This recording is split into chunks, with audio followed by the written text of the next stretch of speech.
व्यस्यन् मृगादींश्च विशिष्ट आस सोऽयं हरिर्व्यासपदाभिधेयः सम्प्रीयतां सत्यवती सुतो मे अभ्रमं भङ्गरहितमजडं विमलं सदा आनन्दतीर्थमतुलं भजे तापत्रयापहम्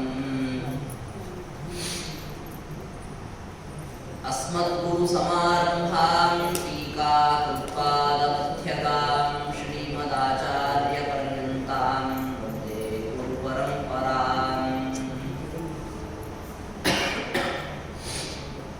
नारायणं नमस्कृत्य नरं चैव नरोत्तमं देवीं सरस्वतीं व्यासं ततो जयमुदीरये। श्रीगुरुभ्यो नमः। हरिः ओम्।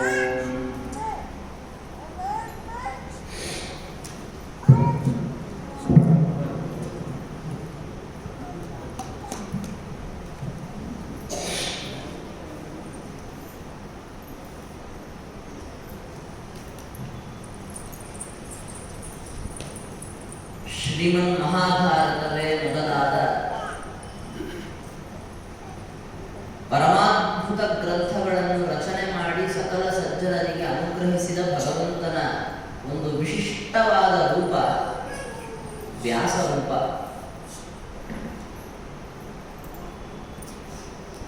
ಇವತ್ತಿಗೆ ವೇದ ಅಧಿಕಾರಿಗಳು ವೇದ ಅನಧಿಕಾರಿಗಳು ಎಲ್ಲರೂ ಸೇರಿ ಉಪಜೀವಿಸುತ್ತಿರುವಂತಹ ಮಹತ್ವಪೂರ್ಣವಾದ ಗ್ರಂಥ ಅದು ಮಹಾಭಾರತ ಗ್ರಂಥ.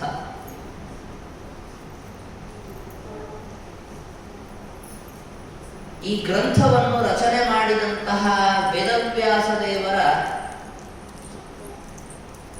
ಚರಿತ್ರ, ಅದರಲ್ಲಿ ಅವರ ಮಹಿಮೆ ಏನು ಅಂತನ್ನುವುದನ್ನ ಈ ಬಾರಿ ನಾವು ತಿಳಿಯುವ ಒಂದು ಚಿಕ್ಕ ಪ್ರಯತ್ನವನ್ನ ಮಾಡೋಣ. ಮಹಾಭಾರತ ಗ್ರಂಥದಲ್ಲಿ ಅಲ್ಲಲ್ಲಿ ನಿರೂಪಿತವಾದಂತಹ ಬೇರೆ ಬೇರೆ ದೇವತೆಗಳ ಅವತಾರಗಳ ಚರಿತ್ರ, ಅಲ್ಲಿ ನಮಗೆ ಕಂಡು ಬರುವಂತಹ ಆಯಾ ದೇವತೆಗಳ ಗುಣಗಳು, ಅವರ ಮಹಿಮೆಗಳನ್ನು ನಾವು ಈಗಾಗಲೇ ಅನೇಕ ಬಾರಿ ತಿಳಿದುಕೊಂಡಿದ್ದೇವೆ ಬೇರೆ ಬೇರೆ ಸಂದರ್ಭಗಳಲ್ಲಿ. ಆದರೆ ಅದೆಲ್ಲದಕ್ಕೂ ಕಿರೀಟಪ್ರಾಯವಾಗಿ ಇರುವಂತಹದ್ದು ವೇದವ್ಯಾಸ ದೇವರ ಮಹಿಮೆ, ವೇದವ್ಯಾಸ ದೇವರ ಚರಿತ್ರ. ಗ್ರಂಥವನ್ನು ರಚನೆ ಮಾಡಿದಂತಹ ಆ ಮಹಾನುಭಾವರಾದ ವೇದವ್ಯಾಸ ದೇವರ ಮಹಿಮೆಯನ್ನು ತಿಳಿಯುವುದು ಅಂತನ್ನುವಂಥದ್ದು ಮುಂದಿನ ಸಮಸ್ತ ತತ್ವ ನಿರ್ಣಯಕ್ಕೆ ಬುನಾದಿಯಾಗುವಂಥದ್ದು. ಯಾವ ವೇದವ್ಯಾಸ ದೇವರ ಅನುಗ್ರಹವಿಲ್ಲ ಅಂತಾಗಿಬಿಟ್ರೆ ಈ ತತ್ವ ಮಾರ್ಗದಲ್ಲಿ ನಮಗೆ ಯಾವುದೇ ತರಹದ ಜ್ಞಾನ ಅಂತನ್ನೋದೇ ಬರಲಿಕ್ಕೆ ಸಾಧ್ಯ ಇಲ್ಲ. ಶ್ರೀಮದ್ ಆಚಾರ್ಯರು ವೇದವ್ಯಾಸ ದೇವರನ್ನ ಜ್ಞಾನ ಸೂರ್ಯ ಅಂತ ಈ ರೀತಿಯಾಗಿ ಹೇಳ್ತಾರೆ. ಬೇರೆ ಬೇರೆ ಯುಗಗಳಲ್ಲಿ ಬೇರೆ ಬೇರೆ ಸಂದರ್ಭಗಳಲ್ಲಿ ಅನೇಕ ಜನ ಋಷಿಗಳು ಪುರಾಣಗಳನ್ನ ಬರೆದವರಿದ್ದಾರೆ. ಆದರೆ ಮಹಾಭಾರತವನ್ನ ಬರೆದವರು ಅಂತ ಯಾರೂ ಇಲ್ಲ. ಬ್ರಹ್ಮಸೂತ್ರಗಳನ್ನ ಬರೆದವರು ಅಂತ ಯಾರಿಲ್ಲ. ಮಹಾಭಾರತದಂತಹ ಅದ್ಭುತವಾದ ಗ್ರಂಥದ ಬಗ್ಗೆ ಹೇಳಬೇಕಾದ್ರೆ ಶ್ರೀಮದ್ ಆಚಾರ್ಯರಂತಾರೆ, ಒಂದು ಪ್ರಮಾಣ ವಚನವನ್ನೇ ಉದಾಹರಣೆ ಮಾಡ್ತಾರೆ. ಗೋಹ್ಯನ್ಯ ಪುಂಡರೀಕಾಕ್ಷಾತ್ ಮಹಾಭಾರತ ಕೃದ್ಭವೇತ್. ಭಗವಂತನಲ್ಲದೆ ಬೇರೆ ಇನ್ಯಾರು ಈ ಮಹಾಭಾರತವನ್ನ ಬರೀಲಿಕ್ಕೆ ಸಾಧ್ಯ ಇದೆ? ವೇದದಲ್ಲಿ ಹೇಳಿದ್ದು, ವೇದದಲ್ಲಿ ಹೇಳದೇ ಇದ್ದದ್ದು ಎಲ್ಲವನ್ನೂ ಒಳಗೊಂಡಿರುವಂತಹ ಪರಮಾದ್ಭುತ ವಿಷಯಗಳನ್ನ ಪ್ರತಿಪಾದನೆ ಮಾಡುವ ಈ ಮಹಾಭಾರತ ಅರ್ಥ ಆಗತ್ತೆ ಅಂದ್ರೆ ಎಲ್ಲರಿಗೂ ಅರ್ಥವಾಗತ್ತೆ. ಅರ್ಥ ಆಗೋದಿಲ್ಲ ಅಂತಂದ್ರೆ ಯಾರು ಅರ್ಥ ಆಗೋದಿಲ್ಲ ಅನ್ನುವಂತಹ ಒಂದು ವಿಚಿತ್ರವಾದ ಗ್ರಂಥ ಇದೆ. ಅದಕ್ಕೆ ಸರ್ವ ಪ್ರಾಣಿನಾಂ ಅವಗಾಹ್ಯ ಅನವಗಾಹ್ಯ ರೂಪ ಅಂತ ಆಚಾರ್ಯರು ಗೀತಾ ಭಾಷ್ಯದಲ್ಲಿ ಹೇಳುವಂಥದ್ದನ್ನು ನಾವು ಕಾಣಬಹುದು. ಮತ್ತೊಂದು ಪ್ರಮಾಣ ವಚನವನ್ನು ಆಚಾರ್ಯರು ಉದಾಹರಣೆ ಮಾಡ್ತಾರೆ. ಬ್ರಹ್ಮಾಪಿ ತನ್ನ ಜಾನಾತಿ ಈಶತ್ ಸರ್ವೋಪಿ ಜಾನತಿ ಅಂತ.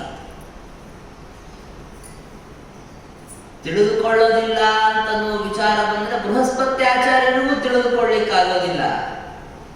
ಹಾಗೆ ಅಲ್ಪ ಸ್ವಲ್ಪ ಅರ್ಥಗಳು ಎಲ್ಲರಿಗೂ ಗೊತ್ತಾಗತ್ತೆ, ನಮಗೂ ಗೊತ್ತಾಗತ್ತೆ. ಸ್ಫುಟವಾಗಿ ಭಗವಂತನ ಸರ್ವೋತ್ತಮತ್ವವನ್ನು ಪ್ರತಿಪಾದಿಸುವಂತಹ ಏಕೈಕ ಗ್ರಂಥ ಅಂತಂದ್ರೆ ಮಹಾಭಾರತ ಗ್ರಂಥ. ಉಪಕ್ರಮೋಪಸಂಹಾರಾದಿಗಳಿಂದ ಪರಿಶೀಲನೆ ಮಾಡಿ ನೋಡಲಾಗಿ ಅರ್ಥವಾಗದೇ ಇರುವ ಕೆಲವು ಶ್ಲೋಕಗಳಿಲ್ಲಿರಬಹುದು ಮಹಾಭಾರತದಲ್ಲಿ, ಇಲ್ಲ ಅಂತಲ್ಲ. ಆದರೆ ಭಗವಂತನ ವಿಷ್ಣುವಿನ ಸರ್ವೋತ್ತಮತ್ವವನ್ನು ಇಲ್ಲಿ ಹೇಳ್ತಾ ಇದ್ದಾರೆ. ವಿಷ್ಣು ಸರ್ವವೇದ ಪ್ರತಿಪಾದ್ಯ ಅಂತ ತೋರಿಸಿಕೊಡ್ತಾ ಇದ್ದಾರೆ ಈ ಮಹಾಭಾರತದಲ್ಲಿ ಅಂತನ್ನುವುದು ಯಾರಿಗಾದರೂ ಸ್ಪಷ್ಟವಾಗಿ ಅರ್ಥವಾಗಲಿಕ್ಕೆ ಸಾಧ್ಯ ಇದೆ. ಇಂತಹ ಮಹಾಭಾರತವನ್ನ ಸ್ವತಃ ಭಗವಂತ ತಾನೇ ರಚನೆ ಮಾಡಿದ. ವೇದವ್ಯಾಸ ಅಥವಾ ವ್ಯಾಸ ಎಂಬ ಶಬ್ದದಿಂದ ಭಗವಂತನ ಈ ರೂಪವನ್ನ ಎಲ್ಲ ಕಡೆಗೆ ಕರೀತಾರೆ. ಮೂಲಭೂತವಾಗಿ ವೇದಗಳಲ್ಲಿ ವೇದವ್ಯಾಸ ದೇವರ ರೂಪದ ವರ್ಣನೆ ಬಂದಿದೆ. ಅನೇಕ ಕಡೆಗೆ ಹೇಳುವಾಗ ವ್ಯಾಸಾವತಾರದ ಹಿನ್ನೆಲೆಯನ್ನು ಹೇಳುವಾಗ ವಯಸ್ಸುಪರ್ಣ ಉಪಸೇದುರಿಂದ್ರಂ ಪ್ರಿಯಮೇಧಾ ಋಷಯೋ ನಾಥಮಾನ ಅಪಧ್ವಾಂತ ಮೂರ್ಣಿ ಪೂರ್ತಿ ಚಕ್ಷುರು ಮುಮುಧ್ಯಸ್ಮಾನ್ ನಿಧಯೇವ ಬದ್ಧಾನ್ ಅಂತ ವೇದವ್ಯಾಸ ದೇವರನ್ನ ದೇವತೆಗಳು ಋಷಿಗಳು ಪ್ರಾರ್ಥನೆ ಮಾಡಿದಂಥದ್ದನ್ನ ಪ್ರತಿಪಾದನೆ ಮಾಡಿದ್ದನ್ನು ನಾವು ಕೇಳುತ್ತೇವೆ. ವೇದವ್ಯಾಸ ದೇವರು ಸಕಲ ಸಜ್ಜನರ ಮನಸ್ಸಿಗೆ ಆವರಣ ರೂಪವಾಗಿದ್ದಂತಹ ಅಜ್ಞಾನವನ್ನು ಅಪಸಾರಣ ಮಾಡಿ ಅವರ ಸ್ವರೂಪ ಪ್ರಕಾಶಗೊಳ್ಳುವಂತೆ ಮಾಡಿದರು. ಅಂತಹ ಭಗವಂತನ ಈ ವ್ಯಾಸ ಎಂಬ ರೂಪ ಅಥವಾ ವೇದವ್ಯಾಸ ಎಂಬ ರೂಪ, ಯಾಕೆ ಈ ಶಬ್ದದಿಂದ ಈ ಭಗವಂತನ ರೂಪವನ್ನು ಕರೀತಾರೆ ಅಂತನ್ನುವುದನ್ನು ನಾವು ತಿಳಿದುಕೊಳ್ಳಬೇಕು. ಶ್ರೀಮದ್ ಆಚಾರ್ಯರು ನಮಗೆ ಬಹಳ ದೊಡ್ಡ ಉಪಕಾರವನ್ನು ಮಾಡಿದ್ದಾರೆ ಸರ್ವಮೂಲ ಗ್ರಂಥಗಳಲ್ಲಿ. ಅಲ್ಲಲ್ಲಿ ಭಗವಂತನ ಪ್ರಸಿದ್ಧವಾದ ಅವತಾರ ರೂಪಗಳ ಹೆಸರಿನ ನಿರ್ವಚನವನ್ನು ತೋರಿಸಿಕೊಟ್ಟಿದ್ದಾರೆ. ಕಪಿಲ, ಕೃಷ್ಣ, ರಾಮ, ಕಲ್ಕಿ, ಹೀಗೆಲ್ಲ ಏನು ಪ್ರಸಿದ್ಧವಾದ ಭಗವಂತನ ರೂಪಗಳಿದೆ. ಮತ್ಸ್ಯ, ಕೂರ್ಮ, ವರಾಹ ಮೂರು ಬಿಟ್ಬಿಡಿ, ಅದು ಆಯಾ ಆಕಾರವನ್ನ ಹೇಳುವಂತಹ ಶಬ್ದವಾಗಿ ನಮಗೆ ಸುಲಭವಾಗಿ ಅರ್ಥವಾಗುವ ಕಾರಣದಿಂದ ಅದನ್ನ ಮೇಲ್ನೋಟಕ್ಕೆ ಬಿಟ್ಟರೂ ಕೂಡ ಉಳಿದೆಲ್ಲ ಪದಗಳನ್ನು ಭಗವಂತನಲ್ಲಿ ಸಮನ್ವಯ ಮಾಡಿದರೆ ಏನರ್ಥ, ಇದನ್ನು ಶ್ರುತಿಯಲ್ಲಿ ಹೇಗೆ ತೋರಿಸಿಕೊಟ್ಟಿದ್ದಾರೆ ಅಂತನ್ನುವುದನ್ನು ಪ್ರತಿಪಾದನೆ ಮಾಡುತ್ತಾರೆ. ಹಾಗೆ ಆಚಾರ್ಯರು ತೋರಿಕೊಟ್ಟ ಮಾರ್ಗದಲ್ಲಿ ವ್ಯಾಸ ಎಂಬ ಶಬ್ದವು ಕೂಡ ವೇದವ್ಯಾಸ ದೇವರನ್ನು ಯಾಕೆ ಹೇಳ್ತದೆ ಅಂತನ್ನುವಂತಹ ವಿಚಾರವನ್ನು ಕೂಡ ನಾವು ತಿಳಿಯಬಹುದಾಗಿದೆ. ಆಚಾರ್ಯರ ಸಾಕ್ಷಾತ್ ಶಿಷ್ಯರಾದಂತಹ ತ್ರಿವಿಕ್ರಮ ಪಂಡಿತರು, ಆಚಾರ್ಯರ ಮುಖ ಕಮಲದಿಂದ ಸಕಲ ತತ್ವಾರ್ಥಗಳನ್ನು ಬಲ್ಲಂಥವರು ಮಹಾನುಭಾವರು, ಅವರು ಹೇಳುವಂತಹ ಒಂದು ಮಾತಿದೆ. ಬ್ರಹ್ಮಸೂತ್ರ ಭಾಷ್ಯಕ್ಕೆ ತತ್ವಪ್ರದೀಪ ಎಂಬ ವ್ಯಾಖ್ಯಾನವನ್ನು ಅವರು ಬರೆಯುವಾಗ ವ್ಯಾಸರಿಗೆ ನಮಸ್ಕಾರವನ್ನು ಮಾಡ್ತಾ, ವ್ಯಾಸರ ಪ್ರಸಾದ ನನಗೆ ಇರಲಿ, ವ್ಯಾಸರು ನನ್ನ ಮೇಲೆ ಪ್ರಸನ್ನರಾಗಲಿ ಅಂತ ಪ್ರಾರ್ಥನೆ ಮಾಡುವಾಗ ಈ ಮಾತನ್ನು ಹೇಳ್ತಾರೆ. ಅಸ್ಯನ್ ವಿಶೇಷ ಭಜತೋ ಭವೌಖಾತ್ ವ್ಯಸ್ಯನ್ ಮೃಗಾದಿ ವಿಶಿಷ್ಟ ಆಸ ಸೋಯಂ ಹರಿರ್ ವ್ಯಾಸಪದಾಭಿಧೇಯ ಸಂಪ್ರೀಯತಾಂ ಸತ್ಯವತಿ ಸುತೋ ಮೇ.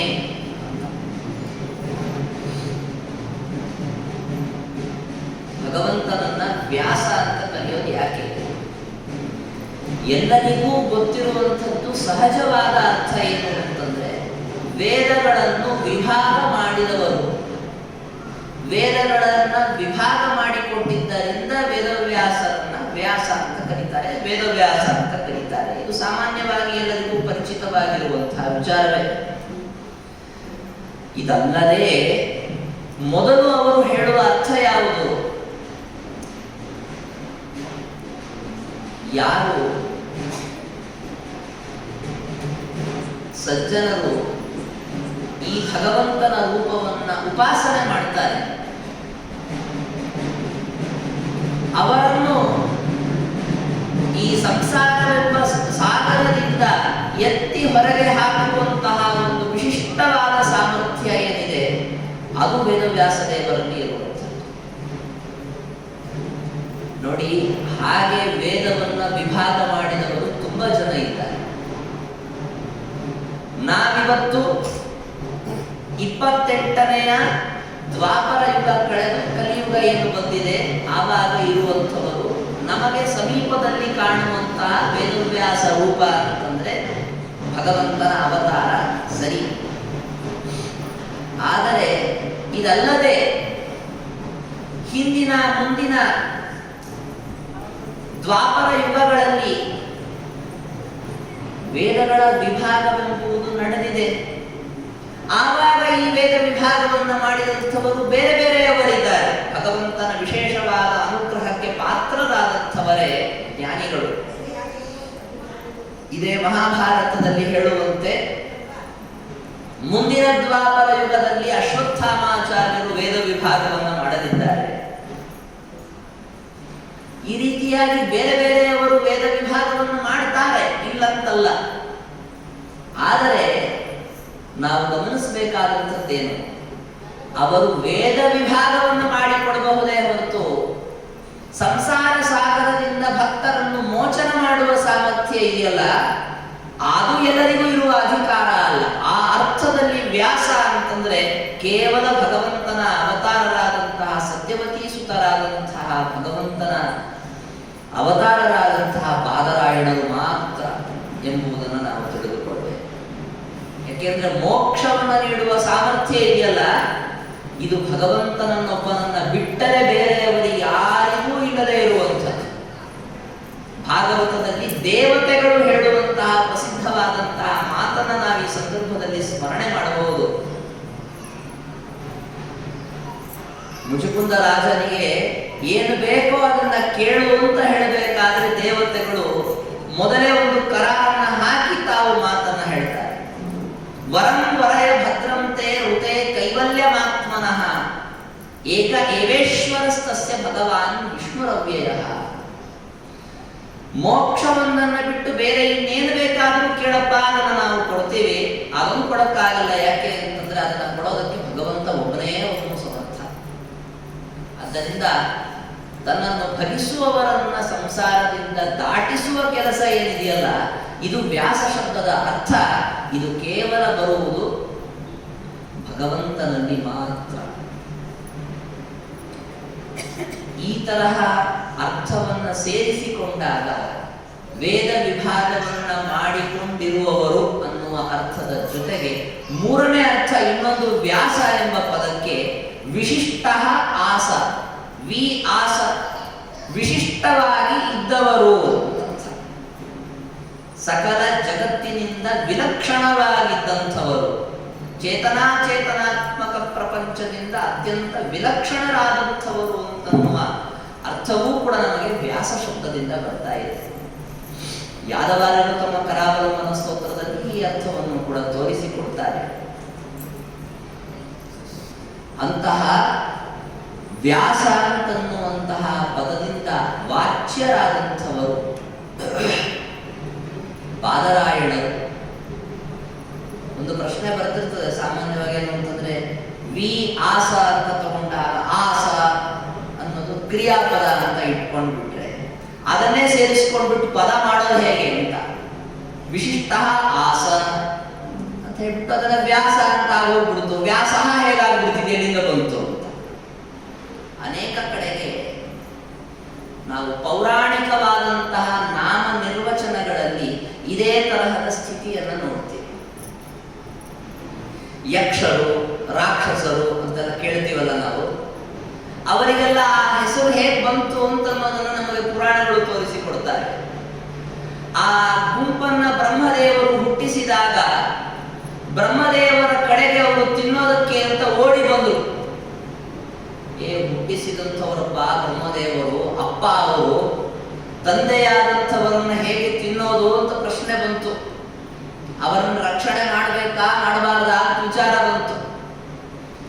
ಅದಕ್ಕೆ ಅವರು ಒಬ್ರು ಹೇಳಿದ್ರು, ಜಕ್ಷತ ತಿಂದ್ಬಿಡಿ ಅಂತ ಒಂದು ಗುಂಪಿನವ್ರು ಹೇಳಿ, ಇನ್ನೊಂದು ಗುಂಪಿನವರು ಮಾ ರಕ್ಷತ ಅಂತ ಹೇಳಿ, ರಕ್ಷಣೆ ಮಾಡಬೇಕಾದಿಲ್ಲ ಅಂತ ಹೇಳಿ, ರಕ್ಷಣೆ ಮಾಡಬೇಕಾದಿಲ್ಲ ಇವರನ್ನ, ಆದರೆ ಉಳಿಸಿಕೊಳ್ಳುವುದು ಬೇಕಾಗಿಲ್ಲ ಅಂತ ಹೇಳಿದ್ರು. ನೋಡಿ, ಅಲ್ಲಿ ಅವರು ಹೇಳಿದ ಶಬ್ದದ ಒಂದು ಏಕದೇಶವೇ ಅವರಿಗೆ ಹೆಸರಾಯಿತು, ರಕ್ಷಸ್ ಅಂತ ಹೆಸರಾಯಿತು.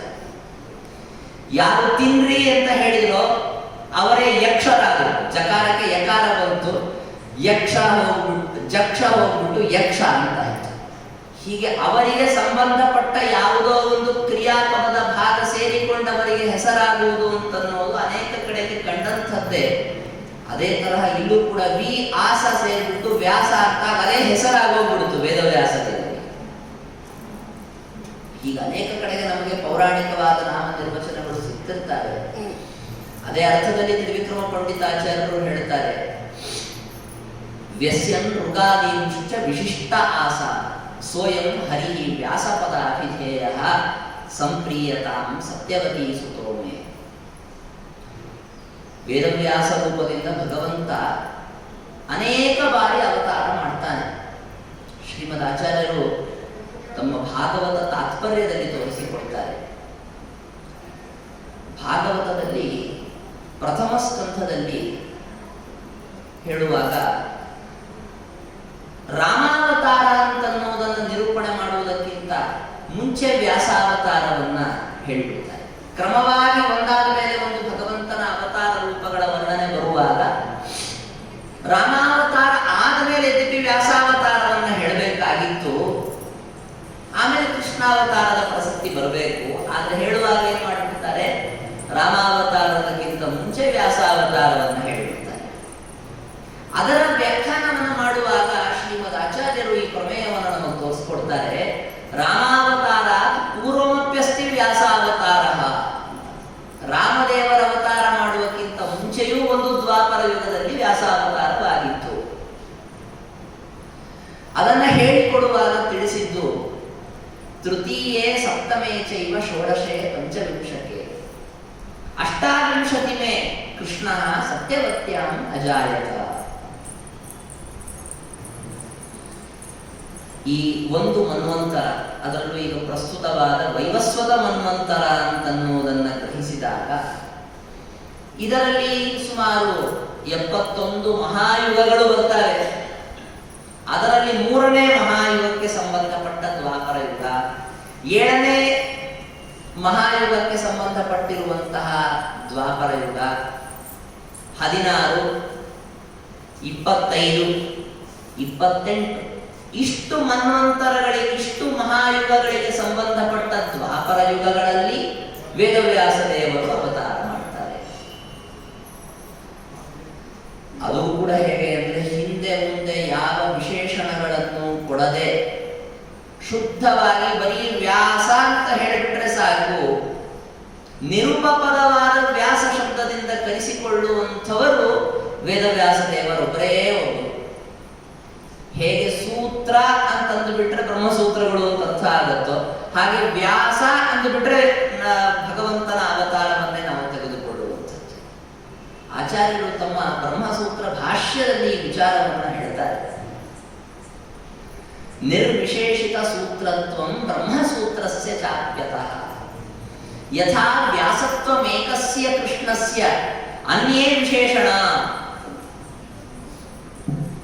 ಹಿಂದೆ ಯಾವ ವಿಶೇಷಣವನ್ನು ಕೊಡದ ಆಚಾರ್ಯರು ಪ್ರತಿಜ್ಞೆ ಮಾಡೋದೇ ಹಾಗೆ, ಸೂತ್ರಾರ್ಥಂ ವರ್ಣಯಾಮಿ ಅಂತ ಪ್ರತಿಜ್ಞೆ ಆಚಾರ್ಯರು ಮಾಡಿದ್ರು ಅಂತಂದ್ರೆ, ಅಲ್ಲಿ ಸೂತ್ರ ಅಂದ್ರೆ ಯಾವ ಸೂತ್ರ ಅಂತ ತಗೋಬೇಕು ನಾವು ಅಂತ ಪ್ರಶ್ನೆ ಬಂದು ಹೋಗ್ತದೆ. ನೋಡಿ, ಸೂತ್ರ ಅಂದ್ರೆ ಬ್ರಹ್ಮಸೂತ್ರನೇ, ಹಾಗೆ ವ್ಯಾಸ ಅಂತಂದ್ರೆ ಭಗವಂತನ ಅವತಾರನಾದ ವ್ಯಾಸರೇ, ಬೇರೆ ಅಲ್ಲವೇ ಇಲ್ಲ. ಆ ವೇದವ್ಯಾಸ ದೇವರಲ್ಲಿ ಇರುವಂತಹ ಆ ಒಂದು ಜ್ಞಾನದ ಮಹಿಮೆ ಅಂತಹದ್ದು. ಇನ್ನ ವೇದವ್ಯಾಸ ದೇವರು ಮಾಡಿದಂತಹ ಈ ವೇದ ವಿಭಾಗ, ಆ ವೇದ ವಿಭಾಗದಲ್ಲಿರುವಂತಹ ವೈಶಿಷ್ಟ್ಯ, ಅದನ್ನು ನಾವು ತಿಳಿದುಕೊಳ್ಳಬೇಕು. ಇದು ವ್ಯಾಸ ಎಂಬ ಪದದ ಅರ್ಥವನ್ನು ತಿಳಿಯುವಂತಹ ಒಂದು ವಿಶಿಷ್ಟವಾದ ಕ್ರಮ. ಬೇರೆ ವೇದವ್ಯಾಸ ಎಂಬ ಪದದಿಂದ ಕರೆಸಿಕೊಂಡವರು ಅದನ್ನು ಯಾವ ರೀತಿಯಾಗಿ ಮಾಡಿದ್ರು ಅಂತನ್ನುವುದು ನಮಗೆ ಗೊತ್ತಿಲ್ಲ. ಆದರೆ ಈ ವೇದವ್ಯಾಸ ದೇವರು ಯಾವ ರೀತಿಯಾಗಿ ವೇದ ವಿಭಾಗವನ್ನ ಮಾಡಿದ್ರು ಅದನ್ನು ನಮಗೆ ಶ್ರೀಮದ್ ಆಚಾರ್ಯರು ತೋರಿಸಿಕೊಡ್ತಾರೆ. ಯಾಕವರು ವ್ಯಾಸ ಅಂತ ಕರೆಸಿಕೊಂಡ್ರು ಅದನ್ನ ಅವರು ವಿವರಣೆ ಮಾಡಿಕೊಡ್ತಾರೆ. ನಮಗಿದೆಲ್ಲ ಕಥೆ ಗೊತ್ತು, ಮತ್ತದನ್ನು ವಿವರವಾಗಿ ನಿರೂಪಣೆಯನ್ನು ಮಾಡ್ತೇನೆ. ಪರಾಶರ ಸತ್ಯವತಿಯರ ಪುತ್ರರಾಗಿ ವೇದವ್ಯಾಸ ದೇವರು ಅವತರಿಸಿದರು. ಅವರ ಅವತಾರದ ನಂತರದಲ್ಲಿ ತಂದೆಯಿಂದ ಉಪನಯನಾದಿಗಳನ್ನು ಮಾಡಿಸಿಕೊಂಡು ಅನಂತರದಲ್ಲಿ ವೇದವನ್ನು ಉದ್ಧಾರ ಮಾಡಿದರು, ಅನಂತರದಲ್ಲಿ ವೇದವನ್ನು ವಿಭಾಗ ಮಾಡಿದರು ಅಂತ ಇಷ್ಟೆಲ್ಲ ನಾವು ಕಥೆಗಳನ್ನು ಕೇಳ್ತೇವೆ. ಹೇಗೆ ವೇದ ವಿಭಾಗವನ್ನು ಮಾಡಿದರು, ಹೇಗೆ ವೇದೋದ್ಧಾರವನ್ನು ಮಾಡಿದರು, ಯಾವ ಪರಿಸ್ಥಿತಿ ಇತ್ತು ಮೊದಲಿಗೆ?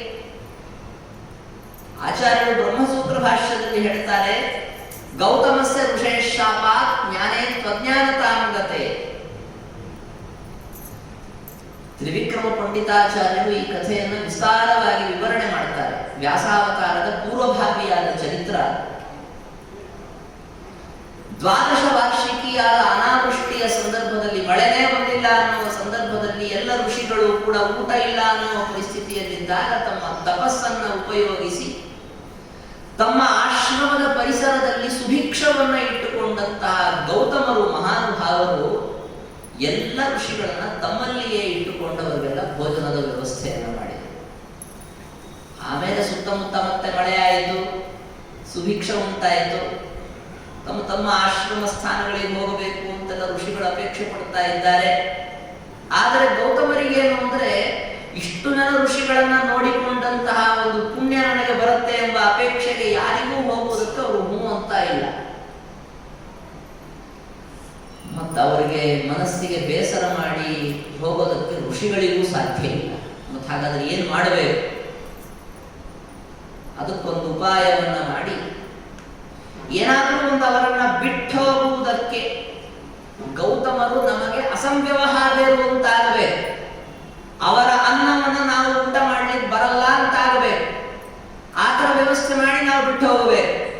ಇಲ್ಲದೇ ಬೇರೆ ರೀತಿಯಲ್ಲಿ ಬಿಡ್ಲಿಕ್ಕೆ ಸಾಧ್ಯ ಇಲ್ಲ ಅಂತ ಯೋಚನೆ ಮಾಡುತ್ತಿರುವ ಸಂದರ್ಭದಲ್ಲಿ ಗಣಪತಿ ಉಪಾಯವನ್ನ ಹೇಳಿಕೊಟ್ಟ ಅವರಿಗೆಲ್ಲ.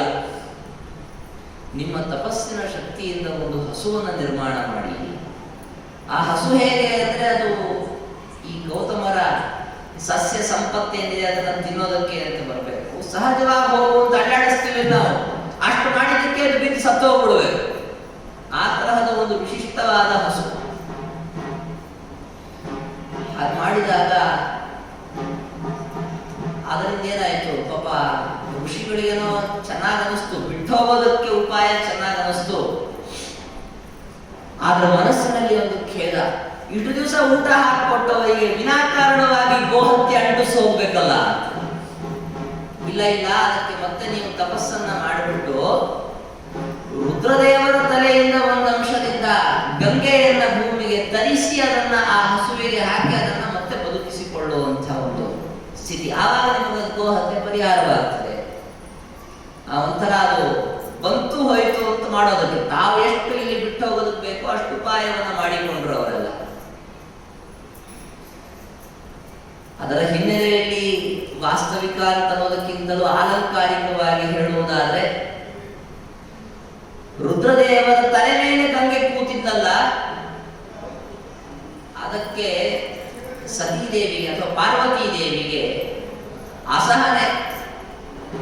ನನ್ನ ಸವತಿ ಇದ್ದ ಹಾಗೆ ಇವಳು ನನ್ನ ಗಂಡನ ತಲೆ ಮೇಲೆ ಹತ್ತಿ ಕೂತ್ಕೊಂಡಿದ್ದಾಳೆ, ಅವಳನ್ನ ಕೆಳಗಿಳಿಸಬೇಕು ಅಂತ ಯದ್ಯಪಿ ರುದ್ರದೇವರಿಗೆ ಪತ್ನಿ ಸ್ಥಾನವನ್ನು ಅವಳು ಸರ್ವಥಾ ಅಲಂಕರಿಸಿದವಳಲ್ಲ. ಆದರೂ ಬೇರೆ ಒಬ್ಬಳು ಹೆಣ್ಣುಮಗಳು ನನ್ನ ಗಂಡನ ತಲೆ ಹತ್ತಿ ಕೂತಿದ್ದಾಳಲ್ಲ, ಕೆಳಗಿಳಿಸಬೇಕು ಅನ್ನುವ ಹಠ ಅವಳಿಗೆ. ಅದಕ್ಕೆ ಮಗನನ್ನ ಕಳಿಸಿ ಈ ಕೆಲಸ ಮಾಡಿಸಿದಳು ಅಂತ ಆಲಂಕಾರಿಕವಾಗಿ ಅದನ್ನು ವರ್ಣನೆ ಮಾಡ್ತಾರೆ. ಅಂತೂ ಕೊನೆಗೆ ಅವರು ಅಂದುಕೊಂಡಂತೆ ಎಲ್ಲ ನಡೆಯಿತು. ಗೌತಮನಿಗೆ ಎಲ್ಲ ಋಷಿಗಳು ಹೇಳಿ ಹೊರಟು ಬಿಟ್ರು. ಆದರೆ ಗೌತಮರು ತಪಸ್ಸನ್ನು ಮಾಡಿದರು. ಅದಕ್ಕಾಗಿ ಅಂತ ಹೇಳಿ ಅವರು ರುದ್ರದೇವರಿಂದ ಒಂದು ಆಂಶಿಕವಾಗಿ ಗಂಗೆಯನ್ನು ಕೆಳಗಿಳಿಸಿಕೊಂಡ್ರು. ಅದೇ ಪ್ರಸಿದ್ಧವಾಗಿ ಗೋದಾವರಿ ಅಂತ ಕರೆಸಿಕೊಂಡಿತು. ಗೋವಿಗಾಗಿ ರುದ್ರದೇವರಿಂದ ಕೊಡಲ್ಪಟ್ಟಂತಹ ವಾರಿ ನೀರು ಅಂತಾದದ್ದರಿಂದ ಗವೆ ದತ್ತಂ ವಾರಿ, ಅದು ಗೋದಾವರಿ ಅಂತ ಆಗೋಗ್ಬಿಡ್ತು. ಹೀಗೆ ಅವೆಲ್ಲ ಅಕ್ಷರಗಳ ಹಿಂದೆ ಮುಂದಾಗಿ ಕೊನೆ ಗೋದಾವರಿ ಅಂತ ಇದೆ. ಗೋದಾವರಿ ಅದಾಗಬೇಕಲ್ಲ ಅಂತಾನೆ ಕೆಡ್ಕೊಳಕ್ ಹೋಗ್ಬಾರ್ದು. ಗೋದಾವರಿ ಅಂತ ಆಗೋಯ್ತು, ನದಿ ಆಗೋಯ್ತು. ಈ ರೀತಿಯ ಸ್ಥಿತಿ ಇದ್ದಾಗ ಗೌತಮರು ಯೋಚನೆ ಮಾಡಿದರು, ಇದೆಂತ ಹಸು ಇದು, ಮುಟ್ಟಿದ ಕೂಡಲೇ ಸಾಯುವಂಥದ್ದು. ಆವಾಗ ಇದೆಲ್ಲ ಋಷಿಗಳು ಬಿಟ್ಟು ಹೋಗೋದಕ್ಕೆ ಮಾಡಿದ ಉಪಾಯ ಅಂತ ಗೊತ್ತಾಗಿ ಅವರು ಎಲ್ಲರಿಗೂ ಶಾಪವನ್ನ ಕೊಟ್ಟಂಥದ್ದು. ಅವರ ಶಾಪದ ಪ್ರಭಾವದ ಜೊತೆಗೆ ಕಲಿ ವ್ಯಾಪಾರವು ಕೂಡ ಹೆಚ್ಚಾಗಿ ಸೇರಿಕೊಂಡಿರುವಂತಹ ಸಂದರ್ಭದಲ್ಲಿ ಇದನ್ನ ಪರಿಹರಿಸುವ ಸಾಮರ್ಥ್ಯ ಬರೀ ಗೌತಮರ ಶಾಪ ಅಂತಂದೇ ಅಲ್ಲ, ಎಲ್ಲ ಕಡೆಗೆ ವ್ಯಾಪಕವಾಗಿ ಹರಡಿ ಕೂತಿರುವಂತಹ ಕಲಿ ಅವನ ಸಂಹಾರವನ್ನ ಮಾಡಬೇಕಲ್ಲ. ಇದು ವೇದವ್ಯಾಸ ದೇವರು ಬಂದು ಮಾಡಿದಂತಹ ಜ್ಞಾನೋಪದೇಶ ಕಾರ್ಯ ಅಂತನ್ನೋದೇನಿದೆ, ಇದೇನೋ ನಾವು ನೀವು ನಡೆಸುವಂತೆ ಮಾಡುವ ಉಪದೇಶದ ಕಾರ್ಯ ಅಲ್ಲ. ಮತ್ತೇನು, ಇದೊಂದು ರೀತಿಯ ಆಧ್ಯಾತ್ಮಿಕವಾದ ಸಂಹಾರ ಕಾರ್ಯ. ಬಹಿರಂಗವಾಗಿ ಖಡ್ಗದಿಂದಲೋ ಬಾಣದಿಂದಲೋ ಗದೆಯಿಂದಲೋ ಹೊಡೆದು ಸಂಹಾರ ಮಾಡುವುದಲ್ಲ ಅಂತ ಆದರೂ ಕೂಡ ವಾಂಗ್ಮಯವಾದಂತಹ ಬಾಣಗಳಿಂದ ಸಜ್ಜನರ ಮನಸ್ಸಿನಲ್ಲಿ ಅಡಗಿ ಕೂತ್ಕೊಂಡಂತಹ ಕಲಿಯನ್ನು ಸಂಹಾರ ಮಾಡುವ ಕಾರ್ಯ ಅದು ವೇದವ್ಯಾಸ ದೇವರು ಮಾಡ್ತಾ ಇರುವಂಥದ್ದು. ಎಲ್ಲ ದೇವತೆಗಳು ಹೋಗಿ ಭಗವಂತನನ್ನ ಶ್ವೇತದ್ವೀಪದಲ್ಲಿ, ಕ್ಷೀರಸಾಗರದ ಮಧ್ಯದಲ್ಲಿರುವ ಶ್ವೇತದ್ವೀಪದಲ್ಲಿರುವ ಭಗವಂತನನ್ನು ಪ್ರಾರ್ಥನೆ ಮಾಡಿಕೊಂಡು ಈ ಕಲಿಯನ್ನ ನೀವು ನಾಶ ಮಾಡಬೇಕು. ಅದರ ಹಿನ್ನೆಲೆಯನ್ನ ಆಚಾರ್ಯರು ಬಹಳ ಚೆನ್ನಾಗಿ ತೋರಿಸಿಕೊಡ್ತಾರೆ. ಮಹಾಭಾರತ ತಾತ್ಪರ್ಯ ನಿರ್ಣಯದಲ್ಲಿ 10ನೇ ಅಧ್ಯಾಯದಲ್ಲಿ ವೇದವ್ಯಾಸ ದೇವರ ಕಥೆಗೆ ಸಂಬಂಧಪಟ್ಟ ಸಮಸ್ತ ವಿಚಾರಗಳನ್ನ ಅವರು ಸಂಗ್ರಹ ಮಾಡಿ ಕೊಡ್ತಾರಲ್ಲ, ಅಲ್ಲಿ ಇದನ್ನೆಲ್ಲ ಹೇಳ್ತಾರೆ. ಏನಿದರ ಪೂರ್ವ ಹಿನ್ನೆಲೆ ಏನಿದೆ? ಎಲ್ಲರೂ ಗೌತಮರ ಶಾಪ ಬಂತು, ವೇದವ್ಯಾಸ ದೇವರ ಅವತಾರ ಮಾಡಿದ್ರು, ವೇದೋದ್ಧಾರ ಮಾಡಿದ್ರು, ಸರಿ. ಅಲ್ಲಿ ಒಳಗಿರುವ ಕಲಿಯ ವ್ಯಾಪಾರವನ್ನ ಬಹಳ ಜನ ಹೇಳೋದಿಲ್ಲ, ಆಚಾರ್ಯರು ಅದನ್ನ ಎತ್ತಿ ತೋರಿಸ್ತಾರೆ. ಅವನು ಕಲಿ ಹುಟ್ಟಿದ್ ಯಾವಾಗ, ಅವನು ತನ್ನ ವ್ಯಾಪಾರವನ್ನ ಮಾಡಿದ್ದು ಹೇಗೆ, ಕ್ಷೀರ ಸಮುದ್ರವನ್ನ ಮಂಥನ ಮಾಡಿದ್ರು ದೇವಾಸುರರೆಲ್ಲ ಸೇರಿ, ಭಗವಂತನೇ ಮಾಡಿಸಿದ್ದು ಅಂತ ಇಟ್ಕೊಳ್ಳೋಣ. ಆ ಸಂದರ್ಭದಲ್ಲಿ ಅಮೃತ ಬಂತು, ದೇವತೆಗಳು ಅಮೃತ ಕುಡಿದ್ರು ಅಂತ ಮುಂದಿನದೆಲ್ಲ ಕಥೆ ತುಂಬಾ ಚೆನ್ನಾಗಿದೆ. ಆದ್ರೆ ಮೂಲಭೂತವಾಗಿ ಪ್ರಾರಂಭಕ್ಕೆ ಬಂದದ್ದು ಯಾವುದು? ಕಾಲಕೂಟ ವಿಷ ಬಂತು. ಕಾಲಕೂಟ ವಿಷ ಅಂದ್ರೆ ಏನ್ ಅನ್ಕೊಂಡಿದ್ದೀರದು? ಕಲೆ ಸ್ವರೂಪಂ ತದತೀವ ದುಸ್ಸಹಂ. ಕಲಿಯ ಸ್ವರೂಪವೇ ಅದು. ಅಂದ್ರೆ ಕಲಿಯ ಪ್ರತಿಮಾ ರೂಪ ಇದ್ದ ಹಾಗೆ, ಅದಕ್ಕೆ ಅಭಿಮಾನಿಯಾದವನು ಕಲಿಯೇ. ಅದನ್ನ ಯಾರೂ ಕೂಡ ಅದನ್ನ ಮುಟ್ಲಿಕ್ಕೆ ಸಾಧ್ಯ ಇಲ್ಲ. ಕುಡಿಯೋದಂತೂ, ಮುಂದಿನ ಮಾತು ಜೀರ್ಣ ಆಗೋದಂತೂ ಅಸಾಧ್ಯ. ಕಾರಣ ಬ್ರಹ್ಮದೇವರ ವರ. ಆ ಬ್ರಹ್ಮದೇವರ ವರದಿಂದ ಅವಧ್ಯನಾದಂತಹ ಕಲಿ ರೂಪದಿಂದ ಹುಟ್ಟಿದಾಗ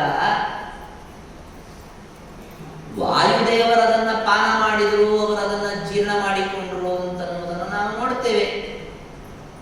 ವೇದಗಳಲ್ಲಿ ಅನೇಕ ಕಡೆಗೆ ಹೇಳ್ತಾರೆ, ಕೇಶಿ ವಿಷಸ್ಯ ಪಾತ್ರೇಣ ಯದ್ರುದ್ರೇಣ ವಿವತ್ಸಹ ಅಂತ ಋನ್ಮಂತ್ರದಲ್ಲಿ ಅದನ್ನ ಪ್ರತಿಪಾದನೆ ಮಾಡ್ತಾರೆ. ರುದ್ರದೇವರಿಗೆ ಮಂಥನ ಮಾಡಿ ಅದನ್ನ ಗತಸಾರವನ್ನಾಗಿ ಮಾಡಿಕೊಟ್ಟು ಅದನ್ನು ಅವರು ಪೂರ್ತಿ ಪಾನ ಮಾಡಲಿಕ್ಕಾಗದೇ ಇರುವ ಸ್ಥಿತಿಯನ್ನು ಹೊಂದಿದ್ರು ಇತ್ಯಾದಿ ವಿಚಾರಗಳು ನಿಮಗೆಲ್ಲ ಕೇಳಿದ್ದಿರ್ತದೆ. ಭಗವಂತನ ಆಜ್ಞೆಯನ್ನು ಮುಂದಿಟ್ಟುಕೊಂಡು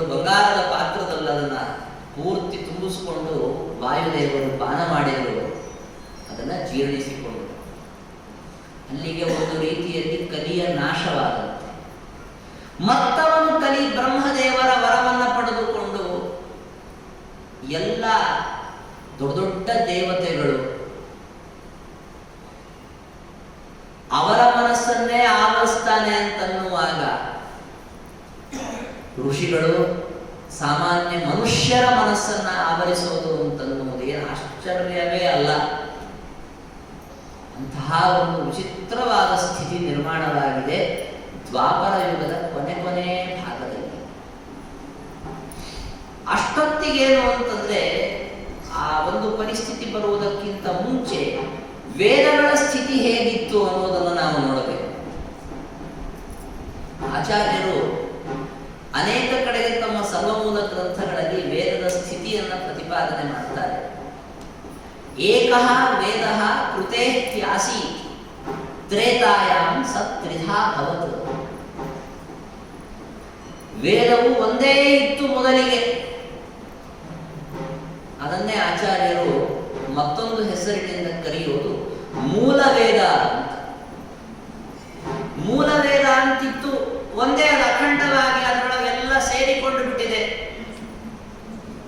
ಋಮ ಮಂತ್ರಗಳು,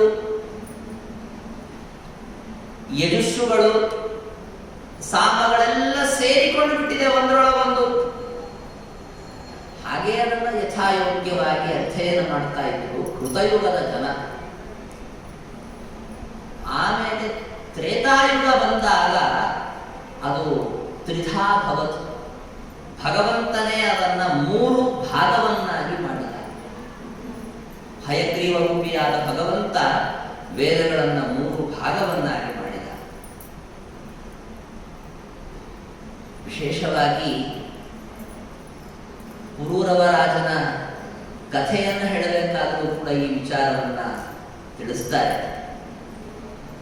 ಅವನು ಉರ್ವಶಿಯ ಸಲುವಾಗಿ ಇಂಥ ಅನೇಕ ಕಡೆಗೆ ಸುತ್ತಾಡಿ ದೇವತೆಗಳನ್ನು ಪ್ರಾರ್ಥನೆ ಮಾಡಿ ಉರ್ವಶಿಯ ಸಾಲೋಕ್ಯವನ್ನು ಪಡಿಬೇಕು ಅಂತ ಹೇಳಿ ದೇವತೆಗಳು ಕೊಟ್ಟಂತಹ ಅರಣಿಯನ್ನು ಪಡೆದುಕೊಂಡು ಒಂದು ವೃಕ್ಷದ ಕೆಳಗೆ ಅಂತ ಕೂತ್ಕೊಂಡಿದ್ದ ಮಾಡಿದ್ದ ಅಂತೆಲ್ಲ ಕಥೆಗಳನ್ನು ನಾವು ಕೇಳ್ತೀವಲ್ಲ.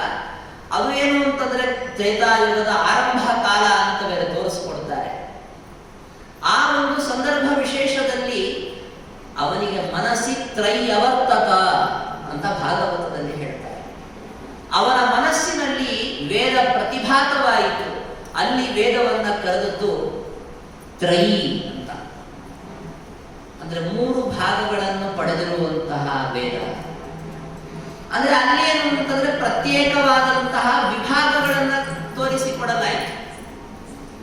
ಋಗ್ವೇದ, ಯಜುರ್ವೇದ, ಸಾಮವೇದ ಅಂತ ಈ ರೀತಿಯಾಗಿ 3 ವಿಭಾಗಗಳನ್ನು ತೋರಿಸಿಕೊಡಲಾಯಿತು. ದ್ವಾಪರ ಯುಗದಲ್ಲಿ ವ್ಯಾಸಾವತಾರವಾಗುವುದಕ್ಕಿಂತ ಮುಂಚೆ, ಅದರಲ್ಲೂ ಕೂಡ ಈ ಗೌತಮ ಶಾಪಾದಿಗಳು ಬರುವುದಕ್ಕಿಂತ ಮುಂಚೆ ಈ 3 ಭಾಗ ಹೊಂದಿದಂತಹ ವೇದವೇ ಪ್ರಚಾರದಲ್ಲಿತ್ತು. ಅನಂತರದಲ್ಲಿ ಉಂಟಾದಂಥದ್ದು ವೇದವ್ಯಾಸ ದೇವರು ಅವತಾರ ಮಾಡುವ ಸಂದರ್ಭದಲ್ಲಿ ಅದರೊಳಗೆ ಅನೇಕ ವಿಧವಾದಂತಹ ಅಪಪಾಠಾದಿಗಳು ಸೇರಿಕೊಂಡು ಆವಾಗ ಅದನ್ನು ವೇದವ್ಯಾಸ ದೇವರು ಅಪಪಾಠಾದಿಗಳನ್ನು ಶುದ್ಧಗೊಳಿಸಿದರು. ವೇದಗಳು ಶುದ್ಧವಾಗಿ ಹೇಗಿರಬೇಕು, ಯಾವ ರೀತಿಯಲ್ಲೂ ಪದಗಳು ಹಿಂದು ಮುಂದಾಗಬಾರದು. ಯಾವುದೇ ತರಹದ ಪದಗಳು ಹಿಂದು ಮುಂದಾದರೆ ಅದು ವೇದವೇ ಅಲ್ಲ.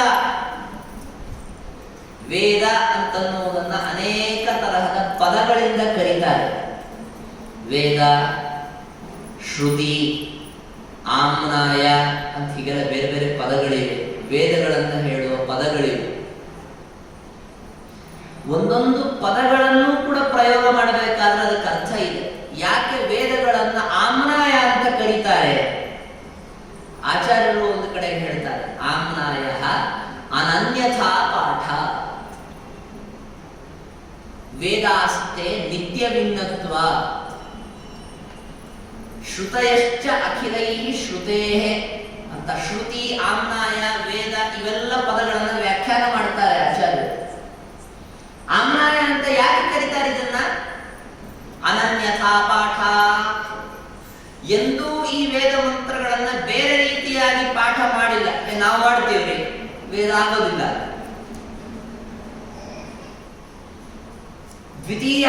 ದ್ವಿತೀಯಾಂತವಾದಂತಹ ಅಗ್ನಿಪದ, ಅದರ ಅನಂತರದಲ್ಲಿ ಈಳೆ ಅಂತ ಪದ, ಅದು ಹಾಗೇ ಇರಬೇಕು. ನೀವು ಮೊದಲು ಈಳೆ ಅಂತ ಹೇಳ್ತೀನಿ, ಆಮೇಲೆ ಅಗ್ನಿಮ್ ಅಂತ ಹೇಳ್ತೀನಿ, ಅರ್ಥ ಏನು ಬದಲಾವಣೆ ಆಗೋದಿಲ್ಲ. ನಿಮ್ಮ ಮನೆಗೆ ನಾನು ಬರ್ತೀನಿ ನಿಮ್ಮ ಮನೆಗೆ ನಾನು ಹೇಗೆ ಹೇಳಿದ್ರು ಅರ್ಥ ಒಂದೇ ಅಲ್ವಾ? ಅರ್ಥ ಒಂದೇ ಇರಬಹುದು, ಪದಗಳು ಹಿಂದೆ ಮುಂದೆ ಮಾಡ್ತೀವಿ ನಾವು ಮಾತಾಡುವಾಗ. ಆದರೆ ವೇದದಲ್ಲಿ ಮಾತ್ರ ಹಾಗಿಲ್ಲ. ಯಾವ ಪದ ಆದ ಮೇಲೆ ಯಾವ ಪದವೋ ಹಿಂದಿನ ಕಲ್ಪದಲ್ಲಿ ಹೇಗಿತ್ತೋ ಈ ಕಲ್ಪದಲ್ಲೂ ಅದೇ ರೀತಿಯಾಗಿಯೇ ಪದಗಳನ್ನು ಉಪಯೋಗಿಸಲಾಗ್ತದೆ. ಇದು ವೇದದಲ್ಲಿ ಇರುವಂತಹ ಆಮ್ನಾಯ ಶಬ್ದದ ಅರ್ಥ. ಮತ್ತಿಂಥದ್ದನ್ನ ಹೇಗೆ ರಕ್ಷಣೆ ಮಾಡಿಕೊಂಡು ಬಂದಿದ್ದಾರೆ ನಮ್ಮ ಪ್ರಾಚೀನರು ಅಂತಂದ್ರೆ ಈ ಒಂದು ಶ್ರುತಿ ಅಂತ ಕರೆದರು. ಯಾಕೆ? ಅಖಿಲೈ ಶ್ರುತೇ, ಎಲ್ಲರೂ ಗುರುಮುಖದಿಂದ ಕೇಳಿಯೇ ಕಲಿತದ್ದು, ಪುಸ್ತಕ ನೋಡಿ ಕಲಿತದ್ದಲ್ಲ. ಅದಕ್ಕೆ ಪಾಠಕರಲ್ಲಿ ಉತ್ತಮರು ಬಿಟ್ಬಿಡಿ, ಅಧಮರು ಯಾರು ಅಂತನ್ನುವುದನ್ನ ಎಣಿಸುವಾಗ ಹೇಳ್ತಾರೆ. ಗೀತಿ ಶೀಘ್ರಿ ಶಿರಕಂಪಿ ತಥಾ ಲಿಖಿತ ಪಾಠಕಃ ಷಡೇತೆ ಪಾಠಕಾಧಮಃ ಅಂತ. ಅಧಮ ಪಾಠಕರು 6 ಜನ, ವೇದವನ್ನ ಹೇಳಿಕೊಡುವವರು ಅಥವಾ ಓದುವವರು ಇಬ್ರು ಬಂತದ್ರಲ್ಲಿ, ಅಥವಾ ಕಲ್ತ್ಕೊಂಡ ಮೇಲೆ ಮತ್ತೆ ಪಾರಾಯಣ ಮಾಡುವವರು, ಎಲ್ಲರೂ ಅದರೊಳಗೆ ಬಂದರು ಪಾಠಕರು. ಅದರಲ್ಲಿ ಯಾರು? ವೇದಗಳನ್ನ ಲಿಖಿತ ಪಾಠಕ, ಬರೆದದ್ದನ್ನ ಓದುವವರು, ಇವರನ್ನ ಪಾಠಕಾಧಮರಲ್ಲಿ ಸೇರಿಸಿಕೊಂಡು ವೇದಗಳನ್ನ ಆ ರೀತಿಯಾಗಿ ಓದುವುದಲ್ಲ. ಅದನ್ನೇನಿದ್ರು ಕೇಳಿಯೇ ತಿಳಿದುಕೊಳ್ಳಬೇಕಾದದ್ದು. ಇಲ್ಲ ನಿಮಗೆ ಸ್ವಯಂ ಅದು ಪ್ರತಿಭಾತವಾಗಬೇಕು. ಎಷ್ಟರ ಮಟ್ಟಿಗೆ ಅಂದ್ರೆ ಪ್ರತಿಭಾತವಾದರೂ ಕೂಡ, ಪ್ರತಿಭಾತವಾದ ನಮ್ಗೆ ಪ್ರತಿಭಾತ ಆಗೋದು ಏನು ಅಂತಾನೆ ಗೊತ್ತಿಲ್ಲ ನಮಗದು. ನಾವು ಪ್ರಯತ್ನ ಮಾಡದೇ ಇದ್ದಾಗಲೂ ಕೂಡ ನೋಡಿ, ನಾವು ಸಾಮಾನ್ಯವಾಗಿ ನಾವು ವಾಕ್ಯ ರಕ್ಷಣೆಯನ್ನು ನಮ್ಮ ಮನಸ್ಸಿನಲ್ಲಿ ಮೊದಲು ಮಾಡಿಕೊಳ್ತೀವಿ, ಅನಂತರದಲ್ಲಿ ಬಾಯಲ್ಲಿ ಹೇಳ್ತೇವೆ. ಅದರಲ್ಲಿ ಮೊದಲು ಅರ್ಥಾನುಸಂಧಾನ ಬಂದು ಅದನ್ನು ಪ್ರತಿಪಾದನೆ ಮಾಡುವ ಶಬ್ದದ ಸ್ಮರಣೆಯಾಗಿ ಅವುಗಳ ಒಂದು ಜೋಡಣೆಯಾಗಿ ನಾವು ಬಾಯಿಂದ ವಾಕ್ಯ ಪ್ರಯೋಗ ಮಾಡ್ತೀವಿ. ತುಂಬಾ ಬೇಗನೆ ನಡೆಯುವ ಪ್ರಕ್ರಿಯೆ ಮನಸ್ಸಿನಲ್ಲಿ. ಆದ್ರೆ ಅವರಿಗೆ ಹಾಗಲ್ಲ. ಮೊದಲು ವಾಕ್ಯ ರಚನೆಯ ಸ್ಫುರಣ ಮನಸ್ಸಿನಲ್ಲಾಗಿ ಅನಂತರದಲ್ಲಿ ಅದರ ಅರ್ಥಜ್ಞಾನವಾಗುತ್ತೆ ಅವರಿಗೆ. ಇದು ವೇದದ ಪ್ರತಿಭಾತವಾಗುವ ಕ್ರಮ, ಋಷಿಗಳಿಗಾಗುತ್ತದೆ. ಆದರೂ ಇಷ್ಟೆಲ್ಲ ಪ್ರಕ್ರಿಯೆಯನ್ನು ಸ್ಫುಟವಾಗಿ ಅವರು ಅನುಭವಿಸಿದರೂ ಕೂಡ ಸಂದೇಹ ಬರುತ್ತದೆ ಅವರಿಗೆ. ನಮ್ಗೇನೋ ಇದು ವೇದ ಅಂತ ಅನಿಸ್ತಾ ಇದೆ, ಯಾರಿಗೊತ್ತು? ಯಾವನೊಬ್ಬನು ಕವಿ ಇರ್ತಾನೆ, ಹೊಸದಾಗಿ ಯಾರು ಮಾಡದೇನೋ ಒಂದು ಶ್ಲೋಕ ಮಾಡಿಬಿಟ್ಟ, ನಾನು ಮಾಡಿರೋದು ವೇದ ಅಂತ ಅವನಿಗೆ ಅನಿಸ್ಬಿಟ್ರೆ ಏನ್ ಮಾಡ್ತೀವಿ? ಹಾಗಾಗಬಾರದಲ್ಲ ಅಂತ. ಆವಾಗ ಅವನೇನ್ ಮಾಡ್ತಾನೆ, ಹೋಗ್ಬಿಟ್ಟು ತನ್ನಕ್ಕಿಂತಲೂ ಉತ್ತಮರಾದಂಥವರಲ್ಲಿ ಹೋಗಿ ಕೇಳ್ತಾನೆ. ದೇವತೆಗಳು ಮಾಡುವ ಕೆಲಸ ಇದು. ದೇವತೆಗಳಿಗೆ ವೇದವಾಕ್ಯಗಳು ಪ್ರತಿಭಾತವಾಗ್ತವೆ. ಇದು ವೇದ ಹೌದು ಅನ್ನೋ ಅಂತವ್ರಿಗೆ ಸಂದೇಹ ಬರುತ್ತೆ. ಹೋಗ್ಬಿಟ್ಟು ಕೇಳ್ತಾರೆ ಅವರು ಗುರುಗಳನ್ನ, ಇದು ವೇದ ಹೌದಾ ಅಲ್ವಾ ಅಂತ. ಅವರಿಗದು ವೇದ ಅಂತ ಗೊತ್ತಿರ್ತದೆ, ಅವ್ರು ತಮ್ಮ ಶಿಷ್ಯರಿಗೆ ಹೇಳ್ಕೊಟ್ಟಿರೋದಿಲ್ಲ ಅಷ್ಟೇ ಆ ವೇದ. ಇಲ್ಲಪ್ಪ ನೀವು ತಿಳ್ಕೊಂಡಿರೋದು ಇದು ವೇದವೇ ಅಂತ ಅವ್ರು ಹೇಳಿದ ಮೇಲೆ ಆಯ್ತು ಅಂತ ತಿಳ್ಕೊಂಡು ಬರ್ತಾರೆ. ಯತ್ ಸ್ವಯಂ ಪ್ರತಿಭಾತಸ್ಯ ಸಂಶಯಾರ್ಥಂ ಪುರೋರ್ವಚಃ ಅಂತ ಆಚಾರ್ಯರು ತಮ್ಮ ಭಾಷ್ಯದಲ್ಲಿ ಹೇಳ್ತಾರೆ. ತಾವಾಗ ತಿಳಿದುಕೊಂಡಂಥದ್ದು ಇದು ವೇದ ಹೌದಾ ಅಲ್ಲ ಅಂತ ಸಂದೇಹ ಬಂದಾಗ ಸಂಶಯ ಪರಿಹಾರಕ್ಕಾಗಿ ಅಂತ ಗುರುಗಳು ಹೇಳ್ತಾರೆ ಅಂತ ತಿಳ್ಕೊಂಡು ಬರ್ತಾರೆ. ಇದು ವೇದಗಳ ಮಹಿಮೆಯನ್ನ ತಿಳಿದಂಥವರಿಗೆ, ವೇದಗಳ ಅಭ್ಯಾಸವನ್ನ ಮಾಡಿದಂಥವರಿಗೆ ವಿಶೇಷವಾಗಿ ತಿಳಿಲಿಕ್ಕೆ ಸಾಧ್ಯ. ಅದರಲ್ಲಿ ಅಪಪಾಠ ಬಂದ್ರೇನು ಬರದಿದ್ರೇನು ನಮಗೆ ಗೊತ್ತಾಗಲ್ಲ. ನಮ್ಮ ಜ್ಞಾನ ಎಷ್ಟಿರ್ತದೆ? ನಮ್ಮ ಸಾಮಾನ್ಯ ಸಂಸ್ಕೃತದಲ್ಲಿ ನಾವು ಮಾಡಿಕೊಳ್ಳುವ ಸಂಧಿ ಪ್ರಕ್ರಿಯೆಯನ್ನೆಲ್ಲ ಅದರಲ್ಲಿ ಸೇರಿಸಿ ಇರುವ ವಿಸರ್ಗಕ್ಕೆ ಸಕಾರವನ್ನು ಹಾಕಿ, ಸಕಾರ ಇದನ್ನು ವಿಸರ್ಗ ಮಾಡಿಕೊಂಡು ನಮ್ಗೆ ಹೆಂಗೆ ಬೇಕೋ ಹಾಗೆ ಸಂಹಿತಾ ಪಾಠವನ್ನು ಹೇಳುವವರು ನಾವು. ಇವೆಲ್ಲ ಅಪಪಾಠಗಳೇ, ವೇದದಲ್ಲಿ ಬರುವ ಅಪಪಾಠಗಳೇ ಇರಲ್ಲ. ನಮಗೆ ಗೊತ್ತಾಗೋದು ಏನದರಲ್ಲೊಂದು ಸಕಾರ ಬಿಡಿಸಿದ್ರೇನು, ಸೇರಿಸಿದ್ರೇನು, ಒಂದು ಸಂಧಿ ಮಾಡಿದ್ರೇನು, ಬಿಟ್ರೇನು ಅಂತ ನಾವು ಅಂತೀವಿ. ಅದರಲ್ಲಿಯೂ ಮತ್ತೆಷ್ಟು ಅರ್ಥ ವ್ಯತ್ಯಾಸಗಳು ಇದರಿಂದಲೂ ಆಗತ್ತೆ ಅಂತನ್ನುವಂಥದ್ದನ್ನ ತಿಳಿಲಿಕ್ಕೆ ಹೋದಾಗ ಇದೆಲ್ಲ ಏನು, ನನಗೂ ವೇದ ಬರಲ್ಲ, ನನ್ನ ಎದುರಿಗೆ ಕೂತವನಿಗೂ ವೇದ ಬರಲ್ಲ ಅಂತಂದಾಗ ಇಬ್ಬರು ಪರಸ್ಪರವಾಗಿ ಹೀಗೆ ಮಾತಾಡಿಕೊಂಡ್ರೆ ಚೆನ್ನಾಗಿರುತ್ತೆ. ವೇದವನ್ನ ಬಲ್ಲವರು ಎದುರಿಗೆ ಬಂದು ಕೂತ್ಕೊಂಡಾಗ ಆವಾಗ ಗೊತ್ತಾಗತ್ತೆ. ನಮ್ಮ ಭಾಗ್ಯ ಅಂದ್ರೆ ನಮ್ಮ ಆದಿ ಗುರುಗಳಾದ ಶ್ರೀಮದ್ ಆಚಾರ್ಯರು ಇಂತಹ ಸಮಸ್ತ ವೇದಗಳನ್ನು ತಮ್ಮ ಪ್ರತಿಭಾ ಸಾಮರ್ಥ್ಯದಿಂದ ತಿಳಿದಂಥವರು. ಅವರ ಕಾಲದಲ್ಲಿ ಸಕಲ ವೇದಗಳನ್ನು ಬಲ್ಲಂಥವರು, ಪರೀಕ್ಷೆ ಮಾಡಿಕೊಂಡು ತಾವು ಸೋತಂಥವರು. ನಾವು ಮಧು ವಿಜಯದಲ್ಲಿ ಕೇಳುವಾಗ ಒಂದು ಕಡೆಗೆ ಹೇಳ್ತಾರೆ ನಾರಾಯಣ ಪಂಡಿತಾಚಾರ್ಯ, ತೇ ಪೃಥಕ್ ಪೃಥಕ್ ಅಹಂ ಸ್ವಶಾಖಯ ದರ್ಶನೇನ ಚ ಪರೀಕ್ಷೆ ನಿರ್ಜಿತಾಃ ಸರ್ವವಿತ್ ತ್ವಮಸಿ ಮುಖ್ಯತಃ ಕವೇ ನಾಸ್ತಿತೆ ಸದೃಶ ಇತ್ಯಥಾ ಪೂರ್ವ. ಅಂತಹ ಜ್ಞಾನಿಗಳು ತಮ್ಮ ತಮ್ಮ ವೇದದ ಶಾಖೆಗಳಲ್ಲಿ ಆಚಾರ್ಯರನ್ನ ಪರೀಕ್ಷೆ ಮಾಡಿ ನೋಡೇ ಇಲ್ಲ ಇವರು ಸರ್ವಜ್ಞರು ಅಂತ ನಿರ್ಧರಿಸಿಕೊಂಡು, ಅಷ್ಟಾಗಿ ಪ್ರಚಾರ ಇದ್ದದ್ದೇನೋ ಆಚಾರ್ಯರು ತಮ್ಮ ಗುರುಮುಖದಿಂದ ಸ್ವಶಾಖೆಯನ್ನು ಕೂಡ ಓದಿಲ್ಲ ಅನ್ನುವಂತಹ ಒಂದು ಪ್ರಚಾರವಾಗಿತ್ತು. ಅಂಥವರು ಹೇಳ್ತಾರೆ ಅನ್ನೋದಕ್ಕೊಂದು ಬೆಲೆ ಇದೆ. ವೇದದಲ್ಲಿ ಅಪಪಾಠಗಳು ಬಂದಿದ್ದು ನಾನು ಹೇಳಿದ್ರೆ ಯಾಕೆ ಹೇಳಿದೆ, ವೇದ ಅಂದ್ರೆ ಗೊತ್ತಿಲ್ಲ, ಅಪಪಾಠ ಅಂದ್ರೆ ಗೊತ್ತಿಲ್ಲ, ವೇದದಲ್ಲಿ ಅಪಪಾಠ ಬಂದಿತ್ತು ಅಂತ ಆ ಋಷಿಗಳ ಬಗ್ಗೆ ಹೇಳ್ತಾ ಇದ್ದಾನೆ ಅಂತ ನಮ್ಮನ್ನು ಬೈತಾರೆ ಕೂಡ ಜನ. ಕೇವಲ ನಾವು ಅವರುಗಳ ಮಾತನ್ನ ಅನುವಾದ ಮಾಡ್ತಾ ಇದ್ದೇವೆ ಅಷ್ಟೇ.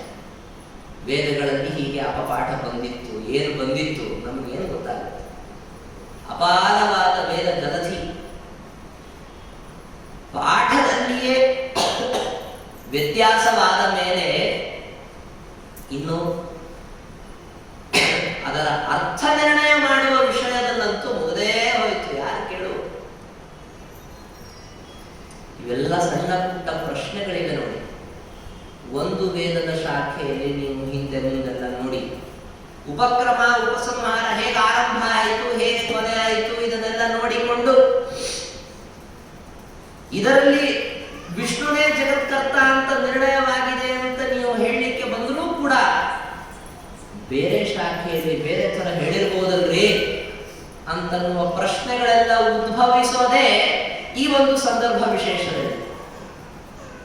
ವೇದವ್ಯಾಸ ದೇವರು ಇದಕ್ಕೆಲ್ಲ ಉತ್ತರಿಸಿ ವೇದಗಳಿಗೆ ಪಾಠಕ್ರಮದಿಂದ ಸಾಮಂಜಸ್ಯವನ್ನು ತಂದುಕೊಡುವುದರ ಜೊತೆಗೆ ಅರ್ಥ ವ್ಯವಸ್ಥೆಯನ್ನು ಕೂಡ ಭದ್ರವಾಗಿ ಮಾಡಿಕೊಡುವುದು ಅಂತನ್ನೋದೇನಿತ್ತಲ್ಲ, ಅದನ್ನ ವೇದವ್ಯಾಸ ದೇವರೊಬ್ಬರಲ್ಲದೆ ಬೇರೆ ಇನ್ನೊಬ್ಬರು ಮಾಡಲಿಕ್ಕೆ ಸಾಧ್ಯವಿಲ್ಲ ಅನ್ನುವಂತಹ ಪರಿಸ್ಥಿತಿ ಇತ್ತು. ಆವಾಗ ವೇದವ್ಯಾಸ ದೇವರ ಅವತಾರವಾದಂಥದ್ದು.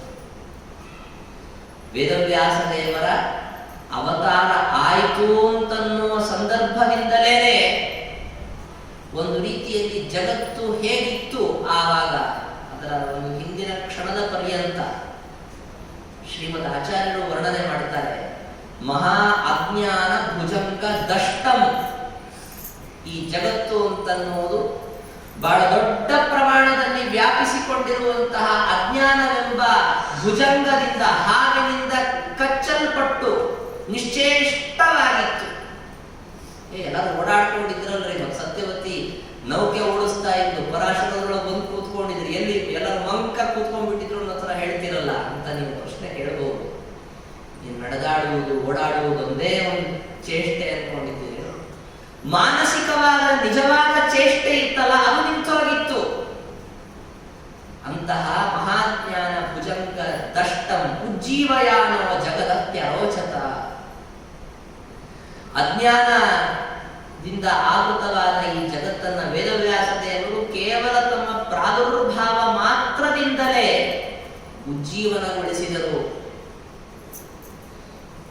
ವೇದವ್ಯಾಸ ದೇವರ ಈ ಒಂದು ಅವತಾರದ ಸಂದರ್ಭದಲ್ಲಿ ಅದಕ್ಕೆ ನಿಮಿತ್ತರಾದಂಥವರು ತಂದೆ ತಾಯಿಗಳು, ಜಗತ್ತಿನೆಲ್ಲ ಪ್ರಸಿದ್ಧರಾದಂತಹ ಒಂದು ಕೀರ್ತಿಯನ್ನು ಪಡೆದುಕೊಂಡಂಥವರು ಸತ್ಯವತಿ ಮತ್ತು ಪರಾಶರ ಮಹಾನುಭಾವರು.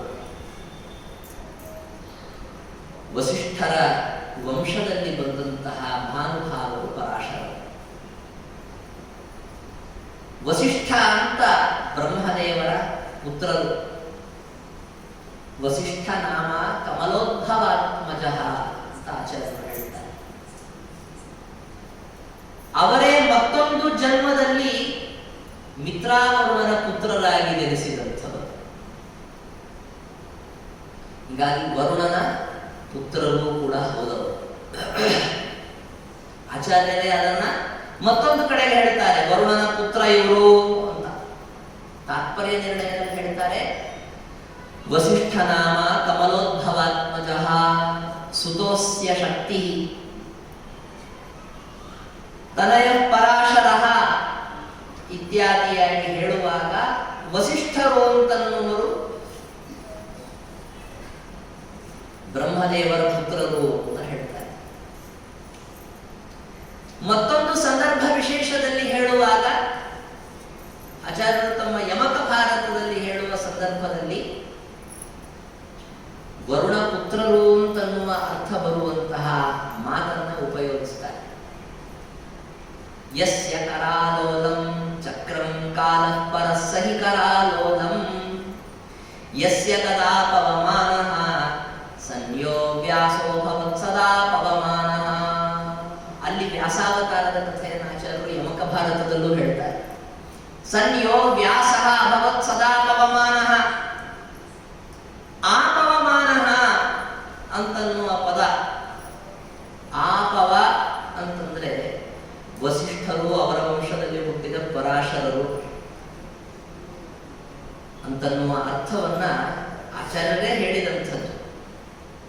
ಯಾಕವರನ್ನ ಆಪವ ಅಂತ ಕರೆದ್ರು ವಸಿಷ್ಠರನ್ನ ಅಂತ ಹೇಳುವಾಗ, ಜಲಕ್ಕೆ ಅಭಿಮಾನಿಯಾದಂತಹ ವರುಣನ ಮಗನಾಗಿ ಅವರು ಹುಟ್ಟಿದ್ದರಿಂದ ಅವರನ್ನ ಆಪವ ಅಂತ ಕರೆದರು. ಇನ್ನೊಂದು ಸಂದರ್ಭ ವಿಶೇಷದ ವರ್ಣನೆಯನ್ನ ನರಹರಿ ತೀರ್ಥರು ಮಾಡ್ತಾರೆ ತಮ್ಮ ವ್ಯಾಖ್ಯಾನದಲ್ಲಿ ಹೇಳುವಾಗ. ಅವರು ತಮ್ಮ ಕಮಂಡಲುವಿನಲ್ಲಿ ಅನೇಕ ನದಿಗಳ ನೀರನ್ನು ಸೇರಿಸಿಕೊಂಡಾಗ ಯಾವ ನದಿಯ ನೀರು ಅಂತನ್ನುವುದಿತ್ತು ಅದನ್ನು ಪ್ರತ್ಯೇಕಿಸಿ ಕೊಡುವ ಸಾಮರ್ಥ್ಯವನ್ನು ಪಡೆದುಕೊಂಡಿತ್ತು. ನೀರನ್ನು ಅನೇಕ ಕಡೆಯಿಂದ ತಂದ ನೀರನ್ನು ಸೇರಿಸಿ ಬಿಟ್ಟಾಗ ಅದನ್ನು ಪೃಥಕ್ಕರಿಸೋದು. ಈ ಹಂಸ ಪಕ್ಷಿಯ ಸ್ವಭಾವ ಕೇಳ್ತೀವಿ, ಹಾಲು ನೀರು ಸೇರಿಸಿದಾಗ ಹಾಲನ್ನ ಮಾತ್ರ ತಗೊಳ್ತದೆ, ನೀರು ಬಿಡುತ್ತದೆ ಅಂತ. ಅದನ್ನು ಮಾಡಿ ನೋಡಿದಾಗಲೇ ನಾವು ನಂಬೇಕಾಗಲ್ಲ. ಬರೀ ಕವಿಗಳ ವರ್ಣನೆಯಲ್ಲೇ ಕೇಳಿ ಕೇಳಿ ಹಂಸಕ್ಷೀರ ನ್ಯಾಯ ಅಂತಾನೆ ಕೇಳ್ಕೊಂಡು ಬಂದಿದ್ದೀವಿ ನಾವು. ಆದರೆ ನೀರಲ್ಲೇ ಒಂದು ನೀರನ್ನ ತೆಗೆದು ಇನ್ನೊಂದು ನೀರನ್ನ ಬಿಡಬೇಕು ಅನ್ನುವಂತಹ ಸಾಮರ್ಥ್ಯ, ಈ ವಿವೇಕ ಏನಿದೆಯಲ್ಲ, ಬಹಳ ವಿಚಿತ್ರವಾದಂಥದ್ದು, ಬಹಳ ಆಶ್ಚರ್ಯಕರವಾದಂಥದ್ದು. ಆ ಕಾರಣದಿಂದ ಅವರನ್ನ ಆಪವ ಅಂತ ಕರೀತಾ ಇದ್ರು. ಅವರ ವಂಶದಲ್ಲಿ ವೇದವ್ಯಾಸ ದೇವರು ಅವತಾರ ಮಾಡಿದ್ದು ಅಂತ ಈ ರೀತಿಯಾಗಿ ನಮಗೆ ಆಚಾರ್ಯರು ಯಮಕ ಭಾರತದಲ್ಲಿ ತೋರಿಸ್ಕೊಡ್ತಾರೆ. ಅವರ ವಸಿಷ್ಠರ ಮಗ ಶಕ್ತಿ.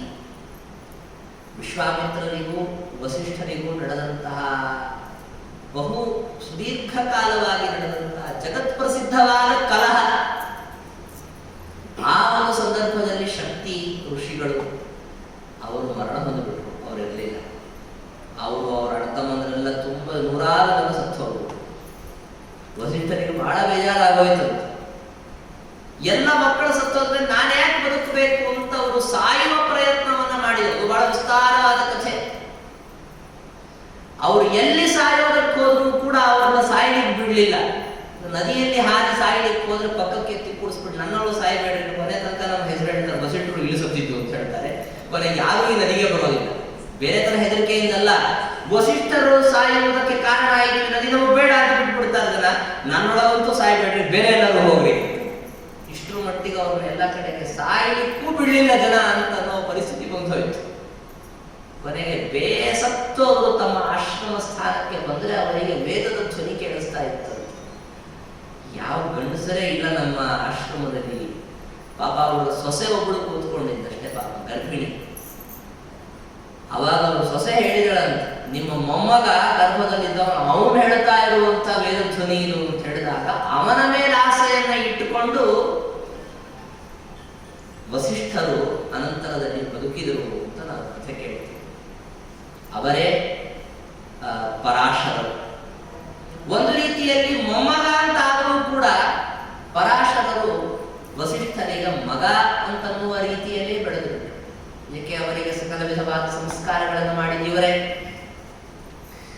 ಭಾಗವತದಲ್ಲಿ ಒಂದು ಸಂದರ್ಭದಲ್ಲಿ ಹೇಳಬೇಕಾದ್ರೆ, ಶುಕಾಚಾರ್ಯರ ಬಗ್ಗೆ ಹೇಳುವ ಸಂದರ್ಭ ಬಂದಾಗ ವಸಿಷ್ಠರು ಅಂತನೋರು ಏನಾಗಬೇಕು? ಶುಕಾಚಾರ್ಯರಿಗೆ ತಂದೆ ಅಂತಂದ್ರೆ ವೇದವ್ಯಾಸ ದೇವರು, ವೇದವ್ಯಾಸ ದೇವರ ಅಪ್ಪ ಅಂದ್ರೆ ಪರಾಶರರು, ಪಿತೃ ಆಯಿತು, ಪಿತಾಮಹ ಆಯಿತು. ಪ್ರಪಿತಾಮಹ ಅಂದ್ರೆ ಯಾರನ್ನು ಹೇಳಬೇಕು? ಶಕ್ತಿಯನ್ನು ಹೇಳಬೇಕು. ವಸಿಷ್ಠರನ್ನೇ ಹೇಳಿಬಿಡ್ತಾರೆ. ಯಾಕೆ?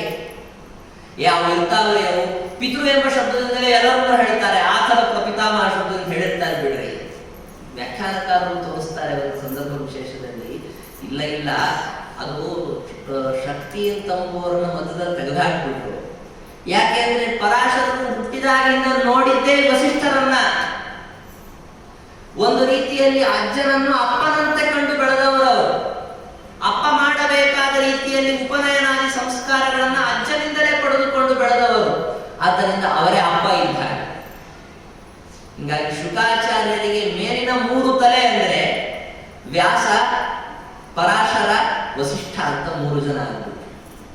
ಆದ್ದರಿಂದ ಶುಕಾಚಾರ್ಯರಿಗೆ ಪ್ರಪಿತಾಮಹ ಅಂತ ಅವರನ್ನು ಕರೆದು ಬಿಟ್ರು. ಇಷ್ಟು ನಿಕಟವಾದ ಸಂಬಂಧವನ್ನು ಪಡೆದವರು ಪರಾಶರರು ವಸಿಷ್ಠರ ಜೊತೆಗೆ. ಇಂತಹ ಪರಾಶರರಿಗೆ ಸುದ್ದಿ ಗೊತ್ತಾಯ್ತು. ಅವರಿಗೆ ನಮ್ಮ ಅಪ್ಪನೇ ಇವರು ತಿಳ್ಕೊಂಡು ಬೆಳೆದಿದ್ದಲ್ಲ, ಮತ್ತೆ ನಮ್ಮ ಅಜ್ಜ ಅಂತ ತಿಳಿದುಕೊಂಡೇ ಬೆಳೆದಿದ್ದಾರೆ. ನಾವು ಇನ್ನೊಂದು ಕಡೆ ಮಹಾಭಾರತದಲ್ಲಿ ಕೇಳ್ತೀವಿ, ಅಷ್ಟಾವಕ್ರೋಪಾಖ್ಯಾನದಲ್ಲಿ ಅಷ್ಟಾವಕ್ರರು ಹುಟ್ಟಿದ ಮೇಲೆ ಅವರು ತಮ್ಮ ಮಾತಾಮಹನನ್ನೇ ಅಪ್ಪ ಅಂತ ತಿಳಿದುಕೊಂಡು ಬೆಳೆದರು. ಸ್ವಲ್ಪ ದಿವಸ ಅವರ ಸೋದರ ಮಾವನೂ ಇದ್ದ, ಅವನು ಸಮಾನ ವಯಸ್ಸಿನವನು. ಅವನು ಅಪ್ಪ ಅಂತ ಹೇಳಿ ತಮ್ಮ ಅಪ್ಪನ ತೊಡೆ ಮೇಲೆ ಹೋಗಿ ಕೂತ್ಕೊಂಡಾಗ ಅಪ್ಪ ಅಂತ ಇವನು ಬಂದು ಕೊಡ್ಲಿಕ್ಕೆ ಹೋದ. ನಿಮ್ಮ ಅಪ್ಪ ಅಲ್ಲ ಅವರು ಅಂತ ಯಾರೋ ಕಿರಿಕಿರಿ ಆದಾಗ, ಇಲ್ಲ ಇವರು ನಿಮ್ಮ ಮಾತಾಮಹ, ನಿಮ್ಮ ಅಪ್ಪನನ್ನ ಅಲ್ಲಿ ನೀರಲ್ಲಿ ಮುಳುಗಿಸಿ ಸಾಯಿಸಿಬಿಟ್ಟಿದ್ದಾರೆ ಅಂತ ಹಿಂಗೇನೋ ಸುದ್ದಿ ಗೊತ್ತಾಗಿ ಅಲ್ಲಿ ಹೋಗಿ ಬಂದಿಯ ಜೊತೆಗೆ ಅವರು ವಾಕ್ಯಾರ್ಥ ಮಾಡಿದ್ರು, ವಾದ ಮಾಡಿ ತಮ್ಮ ಅಪ್ಪನನ್ನು ಕರ್ಕೊಂಡ್ಬಂದ್ರು ವಾಪಸ್ಸು ಅಂತ ನಾವೆಲ್ಲ ಕಥೆಗಳನ್ನ ಕೇಳ್ತೀವಿ. ಆ ಥರ ಏನಲ್ಲ, ಇವರಿಗೆ ಗೊತ್ತಿತ್ತು ನಮ್ಮಪ್ಪ ಹತ್ತೋಗ್ಬಿಟ್ಟಿದ್ದಾರೆ ಒಬ್ಬ ರಾಕ್ಷಸನ ಕೈಯಲ್ಲಿ. ನಾವಿದೇನು ಜನಮೇಜಯನ ಕಥೆ ಕೇಳ್ತೀವಲ್ಲ, ಪರೀಕ್ಷಿತನನ್ನ ಒಂದು ಸರ್ಪ ಸಂಹಾರ ಮಾಡಿತು ಅಂತಾದ್ದರಿಂದ ಅವನೇನ್ ಮಾಡ್ದ? ಸರ್ಪ ಸತ್ರವನ್ನು ಶುರು ಮಾಡಿದ. ಆ ಸರ್ಪ ಸತ್ರವನ್ನ ಮಾಡಿದಂತೆ ಇವರು ರಾಕ್ಷಸ ಸತ್ರವನ್ನ ಮಾಡಿದರು. ಎಲ್ಲ ರಾಕ್ಷಸರನ್ನ ಸಂಹಾರ ಮಾಡಿಬಿಡಬೇಕು. ಬಹಳ ದೊಡ್ಡ ಸತ್ರ. ಆ ಸಂದರ್ಭದಲ್ಲಿ ಒಂದು ಹಂತ ತನಕ ಎಲ್ಲರೂ ಸುಮ್ಮನೆ ಇದ್ರು. ಇಲ್ಲೂ ಹಾಗೆ ಅಲ್ವಾ, ಸರ್ಪಸತ್ರದಲ್ಲೂ ಕೂಡ ಒಂದು ಹಂತ ತನಕ ಎಷ್ಟೋ ಹಾವುಗಳು ಸಾಯುವ ಪರ್ಯಂತ ಎಲ್ಲರೂ ಸುಮ್ಮನೆ ಇದ್ರು. ಅದೊಂದು ರೀತಿಯಲ್ಲಿ ಭಗವಂತನ ಸಂಕಲ್ಪ, ಇಷ್ಟು ಹಾವುಗಳು ಸಾಯಬೇಕು, ಅವು ಸಾಯುವ ಹಾವುಗಳೇ ಇರ್ತಾವೆ, ಅವು ಬೆಂಕಿಯಲ್ಲಿ ಬಿದ್ದು ಸಾಯಬೇಕು ಅನ್ನೋ ಪರಿಸ್ಥಿತಿ ಇರ್ತದೆ. ಅಂತಹ ಸಂದರ್ಭದಲ್ಲಿ ಇಷ್ಟು ಹಾವುಗಳು ಸತ್ತ ಮೇಲೆ ಅಂತಿದ್ದಾಗ ಇಲ್ಲಿ ಕೆಲವು ರಾಕ್ಷಸರು ಸತ್ತ ಮೇಲೆ ಪುಲಸ್ತ್ಯರು ಬಂದರು.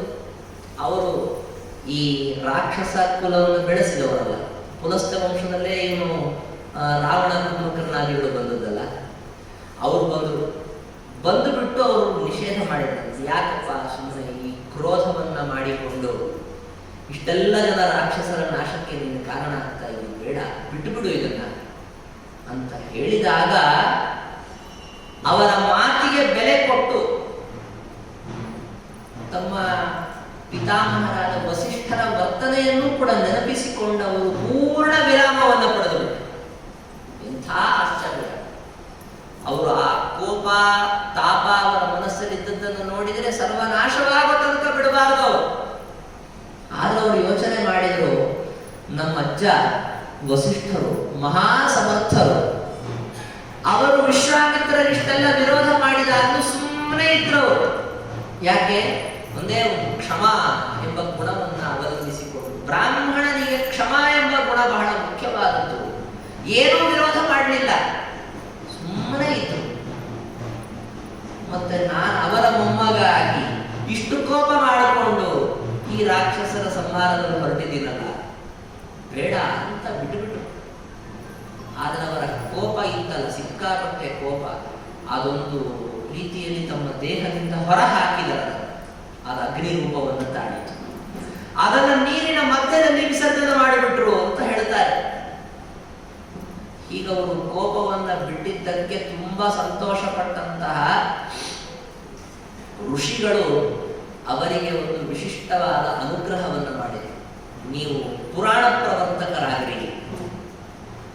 ಆ ಒಂದು ಪ್ರಭಾವದಿಂದಲೇ ಅವರು ತಮ್ಮ ಶಿಷ್ಯರಿಗೆಲ್ಲ ಉಪದೇಶವನ್ನು ಮಾಡಿ ಪುರಾಣ ಪ್ರವರ್ತಕರು ಎಂಬ ಸ್ಥಾನವನ್ನು ಪಡೆದುಕೊಂಡಂಥವರು. ಆ ಸಂಪ್ರದಾಯವನ್ನು ವೇದವ್ಯಾಸ ದೇವರೇ ಗ್ರಂಥಗತ ಮಾಡಿತು ಅನ್ನೋ ವಿಚಾರ ಮತ್ತೆ ಬೇರೆ. ಆ ಪರಾಶರರ ಶಿಷ್ಯರೇ ಮೈತ್ರೇಯರು. ನಾವೇನು ಭಾಗವತದಲ್ಲಿ ವಿದುರ ಮೈತ್ರೇಯ ಸಂವಾದ ಅಂತೆಲ್ಲ ಕೇಳ್ತೀವಿ. ಆ ಮೈತ್ರೇಯರು ಪರಾಶರರ ಶಿಷ್ಯರು. ವೇದವ್ಯಾಸ ದೇವರಿಗೆ ಗೆಳೆಯ ಅವರು. ಭಾಗವತದಲ್ಲಿ ಹಾಗೆ ಈ ಮಹಾಭಾರತದ ಪ್ರಸಕ್ತಿ ಬಂದಾಗ ವಿದುರ ಹೇಳುವ ಮಾತು ಇದೇ ರೀತಿಯಾಗಿ ನಮಗೆ ಕೇಳಿ ಬರುತ್ತದೆ.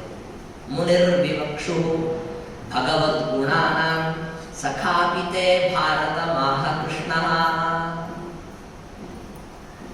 ಯಸ್ಮಿನ್ ಗ್ರಾಮ್ಯ ಸುಖಾನುವಾದೈಃ ಮತಿರ್ಗೃಹೀತಾ ನ ಹರೇಃ ಕಥಾಯಾಂ ಯಸ್ಮಿನ್ ನೃಣಾಂ ಗ್ರಾಮ್ಯ ಸುಖಾನುವಾದೈಃ ಮತಿರ್ಗೃಹೀತಾ ನ ಹರೇಃ ಕಥಾಯಾಂ ಅಂತ ಹೇಳುವಾಗ ಮೈತ್ರೇಯರನ್ನ ವೇದವ್ಯಾಸ ದೇವರ ಗೆಳೆಯ ಅಂತ ವರ್ಣನೆ ಮಾಡ್ತಾರೆ. ಈ ರೀತಿಯಾಗಿ ಅನೇಕ ಜನ ಶಿಷ್ಯ ಪರಿವಾರದಿಂದ ಕೂಡಿದಂಥವರು ಮಹಾಜ್ಞಾನಿಗಳು ಪರಾಶರರು. ಆ ಪರಾಶರರು ತಪಸ್ಸನ್ನ ಮಾಡಿದ್ದಾರೆ. ಯಾಕೆ? ನಾನು ಈಗ ತಾನೇ ಹೇಳಿದಂತೆ ಆಗಿನ ಕಾಲದ ಪರಿಸ್ಥಿತಿಯಲ್ಲಿ ಸರಿಯಾದಂತಹ ಸ್ಫುಟವಾದ ಜ್ಞಾನ ಇಲ್ಲ ಅನ್ನುವಂತಹ ಸ್ಥಿತಿ. ಇದು ಸರಿ ಅಂತ ನಮಗನಿಸಬಹುದು. ಇನ್ನೊಬ್ರು ಬಂದಿದ್ದು ಯಾಕೆ ಸರಿ ಅಂತ ಪ್ರಶ್ನೆ ಕೇಳಿದ್ರೆ ಉತ್ತರ ಹೇಳಲಿಕ್ಕೆ ಆಗದೇ ಇರುವಂತಹ ಪರಿಸ್ಥಿತಿ. ಭಗವಂತನನ್ನ ಉಪಾಸನೆ ಮಾಡಿ ಅವನನ್ನ ಮಗ ಅಂತ ಈ ರೀತಿಯಾಗಿ ಪಡಿಬೇಕು ಅಂತ ಈ ರೀತಿಯಾಗಿ ಅವರ ಅಪೇಕ್ಷೆ ಇತ್ತು. ಭಗವಂತ ಅವರಿಗೆ ಅನುಗ್ರಹವನ್ನು ಮಾಡಿದ್ದಾನೆ. ಭಗವಂತನೇ ತೋರಿದ ಮಾರ್ಗ ಇದು. ಸತ್ಯವತಿಯಲ್ಲಿ ನಿಮ್ಮಿಂದ ನಾನು ಅವತಾರವನ್ನು ಮಾಡ್ತೇನೆ. ಸತ್ಯವತಿಯ ತನಕ ಹೋಗಿ ತಲುಪುವ ಕೆಲಸ ನಿಮ್ಮದು. ಭಗವಂತ ಮಾಡಿದ ಆಜ್ಞೆ. ವೇದವ್ಯಾಸ ದೇವರು ತಮ್ಮ ಈ ಎಲ್ಲ ಕಥೆಯನ್ನ ಮತ್ತೆ ತಾವೇ ಬರೆದಿಟ್ಟಿದ್ದಾರೆ. ಅನೇಕ ಜನ ಆತ್ಮಕಥೆ ಅಂತ ಬರೀತಿರ್ತಾರೆ. ಅದು ಆತ್ಮಕಥೆ ಎಂಬಂತೆ ಬರದೇ ಇಲ್ಲ. ಅವ ಹೇಗೆ ಅಂದ್ರೆ ತಮ್ಮ ಕಥೆಯನ್ನ ಮುಂದೊಂದು ದಿವಸ ತಮ್ಮ ಶಿಷ್ಯರಿಂದ ಮತ್ತೊಬ್ಬರ ಮುಂದೆ ಹೇಳಿಸ್ತೇನೆ ಅಂತನ್ನೋದನ್ನ ಎಲ್ಲ ಸೇರಿಸಿಯೇ ಮೊದಲು ಬರೆದಿಟ್ಬಿಟ್ಟಿದ್ದಾರೆ. ಮಹಾಭಾರತದಲ್ಲಿ ಪಾಂಡವರ ಕಥೆ ಇದೆ, ಕೃಷ್ಣನ ಕಥೆ ಇದೆ, ಅದರಂತೆ ವ್ಯಾಸರ ಕಥೆಯೂ ಇದೆ. ಇದೇ ಜನಮೇಜಯ, ಇದೇ ವೈಶಂಪಾಯನರು, ಇದೇ ಸೂತರು, ಇದೇ ಶೌನಕರು, ಅವರುಗಳ ಸಂವಾದಗಳಲ್ಲಿ ಈ ವೇದವ್ಯಾಸ ದೇವರ ಕಥೆ ನಮಗೆ ಸಮಗ್ರವಾಗಿ ನಿರೂಪಿತವಾಗಿದೆ. ಅನೇಕ ಹಂತಗಳಲ್ಲಿ ನಿರೂಪಿತವಾಗಿದೆ ಮಹಾಭಾರತದಲ್ಲಿ. ಈ ಜನಮೇಜಯನ ಸರ್ಪ ಸತ್ರದ ಸಂದರ್ಭದಲ್ಲಿ ವೈಶಂಪಾಯನರು ಮಹಾಭಾರತವನ್ನು ಹೇಳಿದರು. ಅದು ವೇದವ್ಯಾಸ ದೇವರ ಅಧ್ಯಕ್ಷತೆ. ಇದನ್ನು ನಾವು ಕೇಳ್ತೇವೆ. ಅಲ್ಲಿ ಹೋಗಿ ಕೂತ್ಕೊಂಡು ಕೇಳಿದಂತಹ ಮಹಾನುಭಾವರು ಸೂತರು ಬಂದು ಶೌನಕಾದಿಗಳಿಗೆ ಮಹಾಭಾರತವನ್ನು ಹೇಳಿದರು ಅಂತ. ಆ ಪ್ರಸಕ್ತಿ ಹೇಗೆ ಬಂತು ಇತ್ಯಾದಿ ವರ್ಣನೆಯನ್ನ ಮಾಡುವ ಸಂದರ್ಭದಲ್ಲಿ ನಮಗೆ ಮಹಾಭಾರತದಲ್ಲಿ ಆ ಒಂದು ಕಥೆಯ ನಿರೂಪಣೆ ಬರ್ತಾ ಇದೆ. ವೇದವ್ಯಾಸ ದೇವರು ಆ ಸರ್ಪಸತ್ರದ ಸಂದರ್ಭದಲ್ಲಿ ಬಂದಿದ್ರು. ಸಕಲ ತಮ್ಮ ಶಿಷ್ಯ ಪರಿವಾರದಿಂದ ಸಹಿತರಾಗಿ ಅಲ್ಲಿಗೆ ಆಗಮಿಸಿದ್ರು. ಆ ವೇದವ್ಯಾಸ ದೇವರು ಯಾರು ಅಂತನ್ನೋದನ್ನ ಮಹಾಭಾರತದಲ್ಲಿ ಹೇಳ್ತಾರೆ.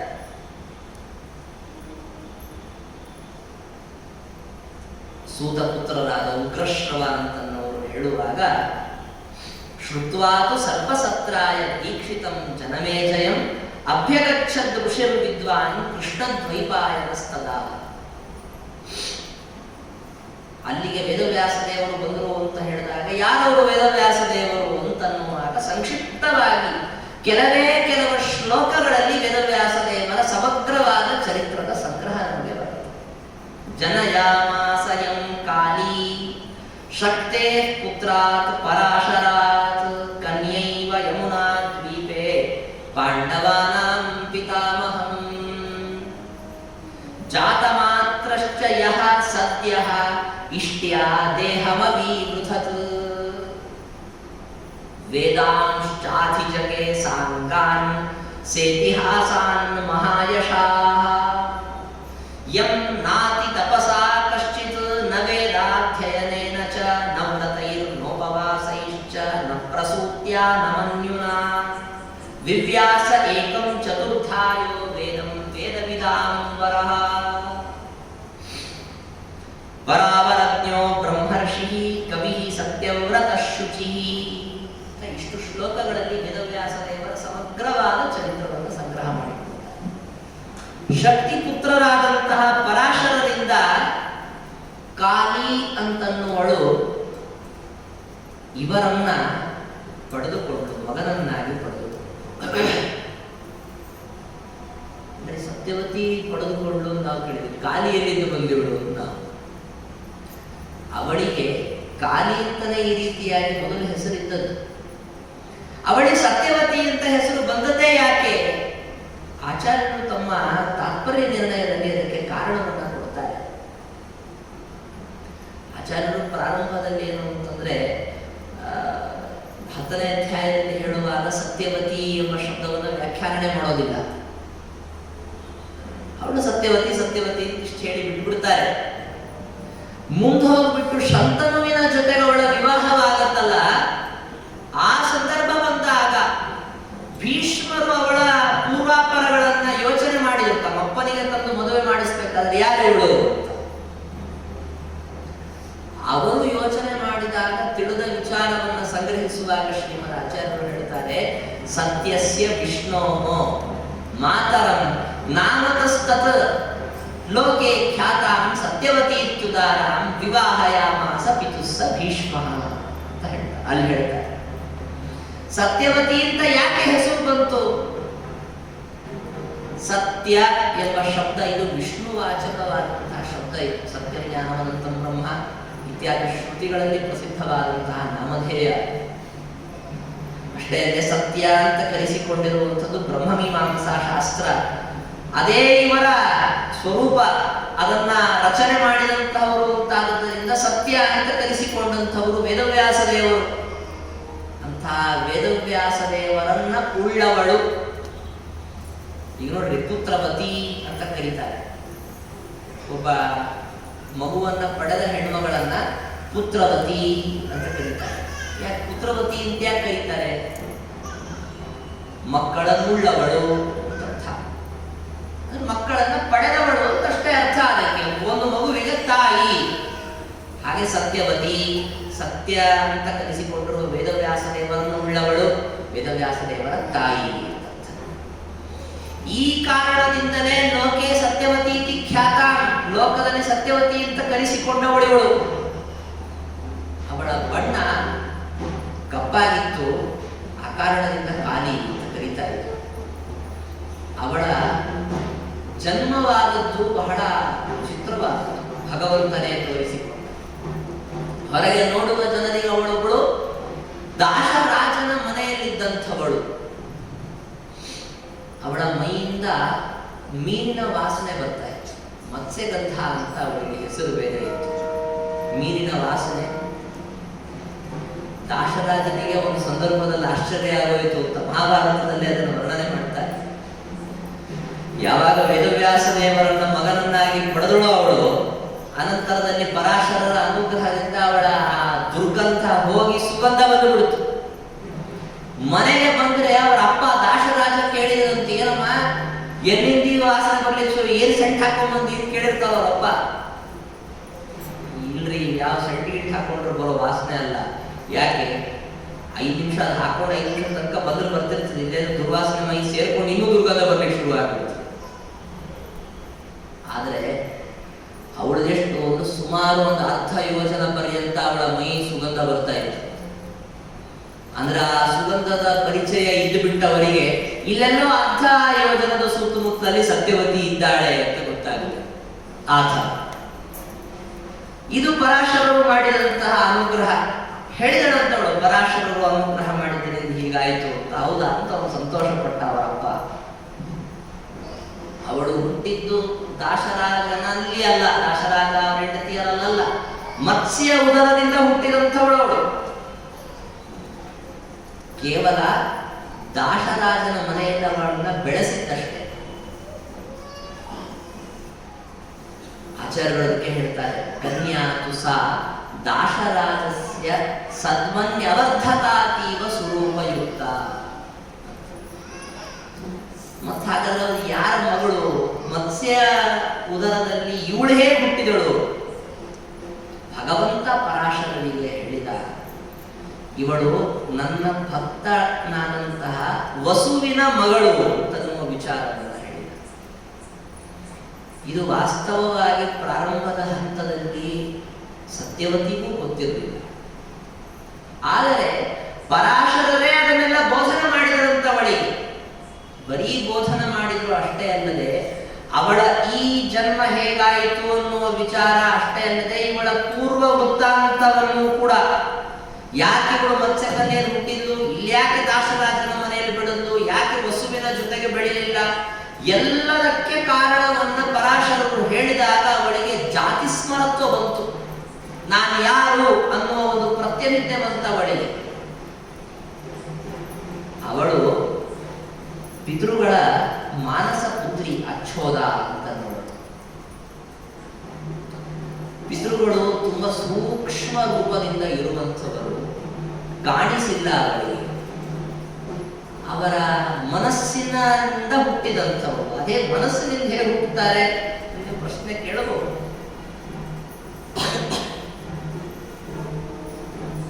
ಬ್ರಹ್ಮದೇವರ ಮಾನಸ ಪುತ್ರರು ಸನಕಾದಿಗಳು ಅಂತ ಕೇಳ್ತಿರಲಿಲ್ಲ. ನಮ್ಗೆ ಅಲ್ಲೂ ಪ್ರಶ್ನೆನೇ ಇದೆ. ಆಗ ಒಳ್ಳೆದಾಯ್ತು, ಆ ಥರ ಇದು ಈ ಥರ ಅದು ಅಂತ ತಿಳ್ಕೊಂಡು ಸರಿ ಹೋಗಿ ಒಂದು 4 ಸರಿ ಅದನ್ನ ಕೇಳಿದ್ರೆ ಅಭ್ಯಾಸ ಆಗುತ್ತೆ. ಹೇಗೆ ಅಂತನ್ನುವಂತ ಕೆಲವು ಪ್ರಶ್ನೆಗಳಿಗೆ ನಾವು ಉತ್ತರ ಹೇಳೋದು ಕಷ್ಟ ಆಗತ್ತಲ್ಲ. ಆಚಾರ್ಯರಿಗೆ ತಮ್ಮ ಬ್ರಹ್ಮಸೂತ್ರಗಳಲ್ಲಿ ಹೇಳಬೇಕಾದ್ರೆ ಒಂದು ಕಡೆ ಹೇಳ್ತಾರೆ, ಜನ್ಮ ಅನ್ನೋದು 2 ತರಹ, ಸಾಮಾನ್ಯ ಜನ್ಮ, ವಿಶೇಷ ಜನ್ಮ ಅಂತ. ನಿಮಗೆಲ್ಲ ಗೊತ್ತಿರೋದು ಸಾಮಾನ್ಯ ಜನ್ಮ ಒಂದೇ, ವಿಶೇಷ ಜನ್ಮ ನೀವು ನೋಡಿದ್ರೆ ನಾವು ನಂಬಿಡ್ತೀವಿ. ಈ ಕೆಲವು ಸಂದರ್ಭಗಳಲ್ಲಿ ಈ ತರ ಆಗ್ಲಿಕ್ಕೆ ಸಾಧ್ಯವೇ ಇಲ್ಲ ಅಂತ ನಾವು ಅನ್ಕೊಂಡಿರ್ತೀವಿ. ಪ್ರತ್ಯಕ್ಷವಾದಾಗ ಕಂಡಿದೆ ಆಮೇಲೆ ನಂಬೇಕಲ್ಲ ಅಂತೀವಿ. ದೃಪದ ಹುಟ್ಟಿದ, ಸುಮ್ಮನೆ ಜನ ನಂಬಿದ್ರು. ದ್ರೋಣಾಚಾರ್ಯರು ಹುಟ್ಟಿದ್ರು, ನಂಬಿದ್ರು. ಆಸ್ತಿಕರು ಹುಟ್ಟಿದ್ರು, ನಂಬಿದ್ರು.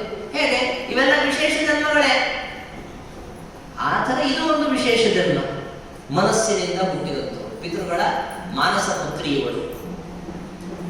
ಹುಟ್ಟಿದ ಕೂಡಲೇ ಮತ್ತೆ ನಾವು ಅಪ್ಪ ಯಾರು ಅಂತ ಯೋಚನೆ ಬಂತು. ಈ ಉಪರಿಚರ ವಸುವನ್ನು ನೋಡಿ ಅಪ್ಪ ಅನ್ಕೊಂಡ್ಬಿಟ್ರು. ಅವ್ರಿಗೆ ಕೋಪ ಬಂದ್ಬಿಟ್ಟು ಪಿತೃಗಳು, ನಾವಿದ್ದೀವಿ ನಮಗೆ ಬಿಟ್ಬಿಟ್ಟು ಯಾರು ಕಂಡು ಕೂಡಲೇ ಅಪ್ಪ ಅನ್ಕೊಂಡ್ಬಿಟ್ಲಿ ಅವಳು. ಅವಳು ಮಾಡಿದ ತಪ್ಪಿನಿಂದ ಕೆಳಗೆ ಬಿದ್ದು ಈ ಮತ್ಸ್ಯ ಕನ್ಯೆ ಉದರದಲ್ಲಿ ಸೇರಿಕೊಂಡು ಹುಟ್ಟಿದಂಥವಳು. ಅಲ್ಲಿ ಉಪರಿಚರ ವಸುನೇ ಅಪ್ಪ ಆಗಿದ್ದು, ಆಗ ಅವನ ಜೊತೆಗೆ ಬೆಳೆಯಲಿಲ್ಲ. ದಾಶರಾಜನ ಮನೆಯಲ್ಲಿ ಬೆಳೆದು ಅವನನ್ನೇ ಅಪ್ಪ ಅಂತ ತಿಳಿದುಕೊಂಡಂತ ಪರಿಸ್ಥಿತಿ ಬಂತವಳೆ. ಇದೆಲ್ಲ ಪೂರ್ವಭಾವಿಯಾಗಿ ಹಿಡಿದುಕೊಂಡು ಬಂದ ಕಥೆ. ಇದನ್ನೆಲ್ಲ ಪರಾಶರರು ಹೇಳಿದವಳೆ. ಉಪರಿಚರ ವಸು ಅವನದ್ದೊಂದು ದೊಡ್ಡ ಮಹಿಮೆ. ಮಹಾಭಾರತದಲ್ಲಿ ಉಪರಿಚರ ವಸುವಿನ ಉಪಾಖ್ಯಾನವನ್ನೇ ಆದಿಪರ್ವದಲ್ಲಿ ಹೇಳ್ತಾರೆ. ಯಾವ ಉಪಾಖ್ಯಾನ ಮಹಾಭಾರತದ ಆದಿಪರ್ವದಲ್ಲಿ ಬಂದದ್ದಕ್ಕಾಗಿ ಕೆಲವರು ಮಹಾಭಾರತ ಶ್ಲೋಕವನ್ನ ತಥೋಪರಿಚರಾದ್ಯನ್ನೇ ಭಾರತಂ ಪರಿಚಕ್ಷತೆ ಎಂಬ ಮಾತಿಗೆ ತಪ್ಪಾದ ಅರ್ಥವನ್ನು ಮಾಡಿಕೊಳ್ಳುವ ಸಾಧ್ಯತೆ ಉಂಟಾಯಿತೋ ಆ ಉಪಾಖ್ಯಾನ. ಅವನನ್ನು ಉಪರಿಚರ ಅಂತ ಕರೆದೇ ಯಾಕೆಂದ್ರೆ ಎಲ್ಲರ ಮೇಲೆ ಸುತ್ತಾಡ್ತಾ ಇದ್ದ. ಭಾರಿ ವಿಶಿಷ್ಟವಾದ ತಪಸ್ಸನ್ನ ಮಾಡಿದಂತ ವ್ಯಕ್ತಿ ಅವನು. ತಪಸ್ಸನ್ನ ಮಾಡಿ ಅದರ ಪ್ರಭಾವದಿಂದ ಕೊನೆಗೇನಾಗ್ಬಿಡ್ತು ಅಂದ್ರೆ ಅವನು ಇಂದ್ರ ಪದವಿಯಲ್ಲಿ ಕರ್ಕೊಂಡು ಒಪ್ಪಿಸಬೇಕಾಗತ್ತೋ ಏನೋ ಅನ್ನುವ ವಿಚಾರ ಬಂದ್ಬಿಡ್ತು ಜನರಿಗೆ. ಅಷ್ಟು ತಪಸ್ಸು ಮಾಡಿಬಿಟ್ಟ. ಭಗವಂತನ ಭಕ್ತನಿಂದ ಭಗವಂತ ಅವನಿಗೊಂದು ರಥ ಕೊಟ್ಟು ಕಳಿಸಿದ. ಅದನ್ನ ಬೇಕು ಅಂದ್ರೆ ವಿಮಾನ ಅಂತಾನು ಕರೀಬಹುದು. ಮಹಾಭಾರತದಲ್ಲಿ ವಿಮಾನ ಅಂತ ಕರೀತಾರೆ. ಭಗವಂತ ಅದನ್ನ ತಾನು ಸ್ವಂತ ಬಂದು ಕೊಡ್ಲಿಲ್ಲ, ಇಂದ್ರನಿಗೆ ಕೊಟ್ಟು ಕಳಿಸಿದ. ಇದನ್ನು ತಗೊಂಡೋಗಿ ಆ ವಸು ಕೊಡು ಅಂತ. ಅದ್ ಹೇಗೆ ಅಂದ್ರೆ ಆಕಾಶ ಮಾರ್ಗದಲ್ಲಿ ಅಂತರಿಕ್ಷದಲ್ಲಿ ತಿರುಗಾಡುವಂತ ರಥ. ಅದನ್ನು ಮಹಾಭಾರತದಲ್ಲಿ ಮುಂದೆ ಹೋಗಿ ಎಲ್ಲಿ ಜರಾಸಂಧನ ಸಂಹಾರದ ಪ್ರಸಂಗ ಬಂದಾಗ ಹೇಳ್ತಾರೆ, ಈ ರಥ ಜರಾಸಂಧನ ಹತ್ರ ಇರ್ತದೆ. ಈ ವಸು ಯಾವ ರಥವನ್ನ ಮೇಲೆ ವಿಮಾನದಲ್ಲಿ ಸಂಚಾರ ಮಾಡಿದಾಗ ಯಾವ ರಥದಲ್ಲಿ ಕೂತ್ಕೊಂಡು ಸಂಚಾರ ಮಾಡ್ತಾ ಇದ್ದ, ಆ ರಥ ಜರಾಸಂಧನ ಹತ್ರ ಬಂದಿತ್ತು. ಯಾಕೆ ಅಂತಂದ್ರೆ ಆ ವಸುವಿನ ವಂಶದಲ್ಲಿ ಬಂದವನು,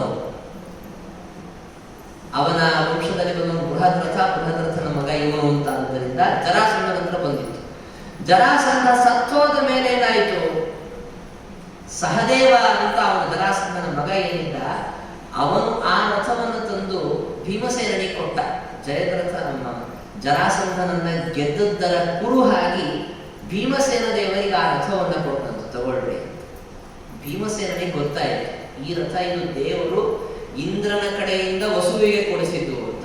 ಅದು ಬೇಡ, ನಾಯಕ ಇಟ್ಟುಕೊಳ್ಳಿ ದೇವರು ರಥ ತಗೊಂಡು ಮತ್ತು ವಾಪಸ್ ಕೃಷ್ಣನಿಗೆ ಕೊಟ್ಬಿಟ್ಟ ಆ ರಥವನ್ನ ಭೀಮಸೇನ ಅಂತ ನಾವು ಕಥೆ ಕೇಳ್ತೀವಿ. ಹೀಗೆ ಆ ರಥದಲ್ಲಿ ಕೂತ್ಕೊಂಡು ಯಾವಾಗ ನೋಡಿದ್ರು ಮೇಲೆ ಮೇಲೆ ಸುತ್ತಾಡ್ತಾ ಇದ್ದ. ಅಂತಹ ಒಂದು ವಿಶಿಷ್ಟವಾದ ಸ್ಥಾನ ಅವನದ್ದು.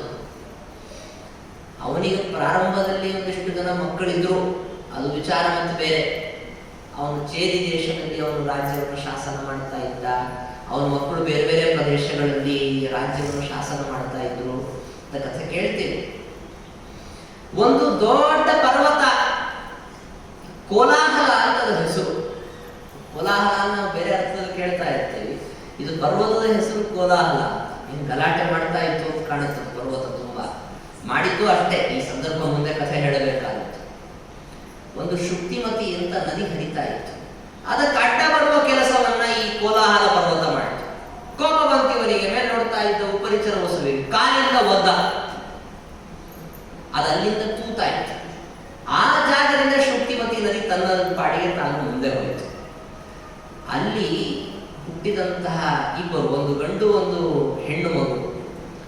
ಗಂಡು ಮಗುವನ್ನ ಉಪರಿಚರ ವಸು ಸೇನಾಪತಿಯನ್ನಾಗಿ ಮಾಡಿಕೊಂಡ. ಹುಟ್ಟಿದಂತಹ ಹೆಣ್ಣು ಮಗು ಏನಿರುತ್ತಲ್ಲ ಅದನ್ನ ತನ್ನ ಪತ್ನಿಯಾಗಿ ಸ್ವೀಕರಿಸಿದ. ಅವಳು ಗಿರಿಕಾ ಅಥವಾ ಅದ್ರಿಕಾ ಅಂತ ಇಟ್ಕೊಳ್ಳು. ಗಿರಿ ಅದ್ರಿ ಪರ್ಯಾಯ ಶಬ್ದಗಳು ಅಂತ ಹೇಳ್ತಾ ಇದ್ದೀನಿ ಅಷ್ಟೇ. ಅವಳನ್ನ ಇವನು ವಿವಾಹ ಮಾಡಿಕೊಂಡಿದ್ದ. ಅವಳಿಗೆ ಋತುಕಾಲ ಪ್ರಾಪ್ತವಾದಾಗ ಅವಳಿಗೆ ಗರ್ಭಾಧಾನವನ್ನು ಮಾಡಬೇಕು ಅಂತ ಇವನು ಯೋಚನೆಯಲ್ಲಿದ್ದ. ಪಿತೃಗಳು ಇವನಿಗೆ ಆದೇಶ ಮಾಡಿದರು, ನಮಗೆ ಈ ಸಂದರ್ಭ ವಿಶೇಷದಲ್ಲಿ ಶ್ರಾದ್ದದ ಅವಶ್ಯಕತೆ ಇದೆ, ಹೋಗಿ ಮಾಂಸವನ್ನು ತಂದು ಶ್ರಾದ್ದವನ್ನು ಮಾಡುವಂತ. ಇವನೇನು ಮಾಡಬೇಕು ಯೋಚಿಸಿದ. ಪಿತೃಗಳ ಮಾತನ್ನ ಕೇಳಬೇಕಲ್ಲ ಅಂತ ಹೊರಟ. ಮೃಗಯ ಬೇಟೆಯಾಡೋದಕ್ಕಾಗಿ ಅಂತ ಹೊರಟ. ಆದ್ರೆ ಅವನ ಮನಸ್ಸಿನಲ್ಲಿ ಅವನ ಪತ್ನಿಯ ಸ್ಮರಣೆ ಇದೆ. ಮತ್ತೇನ್ ಮಾಡೋದು, ಕಾಮಭಾವನೆಯಿಂದ ಕೂಡಿದ ಅವಳನ್ನು ನಾನು ಈ ಸಂದರ್ಭದಲ್ಲಿ ಸಂತೈಸಬೇಕೋ, ಈ ಪಿತೃಗಳ ಮಾತನ್ನು ಕೇಳಬೇಕು ಅಂತೂ ಅದರ ಒಂದು ವಿಚಾರದಲ್ಲಿ ಅವನ ಸ್ಖಲಿತವಾದ ವೀರ್ಯವನ್ನ ಪರ್ಣದಲ್ಲಿ ಕಟ್ಟಿ ತನ್ನ ಉಂಗುರದಿಂದ ಅದನ್ನು ಬಂಧನ ಮಾಡಿ, ಅಲ್ಲಿಯೇ ಇರುವಂತಹ ಸೂಕ್ಷ್ಮವಾದ ತಂತುಗಳಿಂದ ಅದನ್ನು ಬಂಧನ ಮಾಡಿ, ಒಂದು ಸಣ್ಣ ಸಂಪುಷ್ಟ ಅಂತಿರ್ತೀವಿ ನೋಡ್ರಿ, ಆ ತರ ಮಾಡಿ ಅದನ್ನ ಒಂದು ಶೇರದ ಕೈಯಲ್ಲಿ ಕೊಟ್ಟ, ಗಿಡುಗದ ಕೈಯಲ್ಲಿ ಕೊಟ್ಟ. ಅದು ಎಷ್ಟು ವಿಶ್ವಾಸಿಕ ಇರಬೇಕು ನೋಡ್ರಿ ಗಿಡುಗ. ಇದನ್ನು ತಗೊಂಡೋಗಿ ನನ್ನ ಹೆಂಡತಿಯ ಕೈಯಲ್ಲಿ ಕೊಡು ಅಂತ ಹೇಳಿದ. ಅದು ಪಾಪ ಪ್ರಾಮಾಣಿಕವಾಗಿ ತಗೊಂಡು ಹೊರಟಿತ್ತು. ಇನ್ನೊಂದು ಗಿಡುಗದ ಜೊತೆಗೆ ಯುದ್ಧ ಶುರುವಾಯಿತು. ತದನ್ಯೇನತು ಯುದ್ಧತೋ ಪತತು ಅಂತ ಆಚಾರ್ಯರು ಸಂಕ್ಷೇಪವಾಗಿ ಅದರ ತಾತ್ಪರ್ಯ ನಿರ್ಣಯದಲ್ಲಿ ಹೇಳ್ತಾರೆ.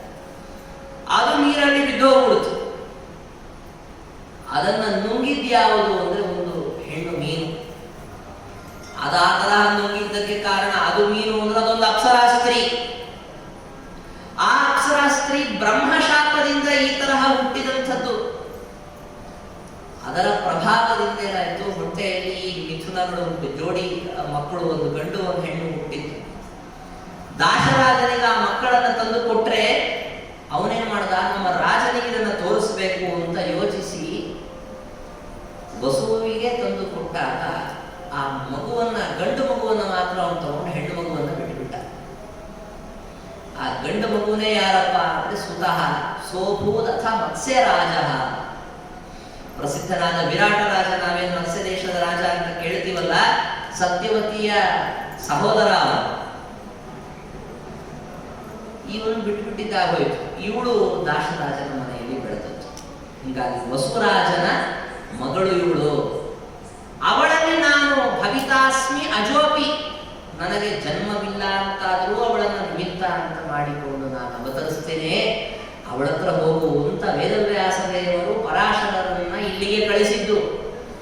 ಪರಾಶರರು ಬಂದು ಸತ್ಯವತಿ ಇದನ್ನೆಲ್ಲ ಹೇಳಿಕೊಟ್ಟು ಅನಂತರದಲ್ಲಿ ವ್ಯಾಸರ ಪ್ರಾದುರ್ಭಾವಕ್ಕೆ ನಿಮಿತ್ತರು ಅಂತಾದರು ಅನ್ನೋದನ್ನು ನಾವು ಈ ಸಂದರ್ಭದಲ್ಲಿ ತಿಳಿಯಬಹುದಾಗಿದೆ. ಅವರಿಬ್ಬರ ಭೇಟಿ ಆ ಯಾವ ಸಂದರ್ಭದಲ್ಲಾಯಿತು, ಹೇಗಾಯಿತು, ಮತ್ತೆ ವೇದವ್ಯಾಸ ದೇವರ ಅವತಾರ ಮಾಡ್ತಾ ಇದ್ದಂತೆ ವೇದ ವಿಭಾಗವನ್ನು ಹೇಗೆ ಮಾಡಿದರು ಇತ್ಯಾದಿ ವಿಚಾರಗಳನ್ನು ಮತ್ತೆ ನಾಳೆ ನಿರೂಪಣೆ ಮಾಡ್ತೀವಿ. ಶ್ರೀಕೃಷ್ಣಾರ್ಪಣ.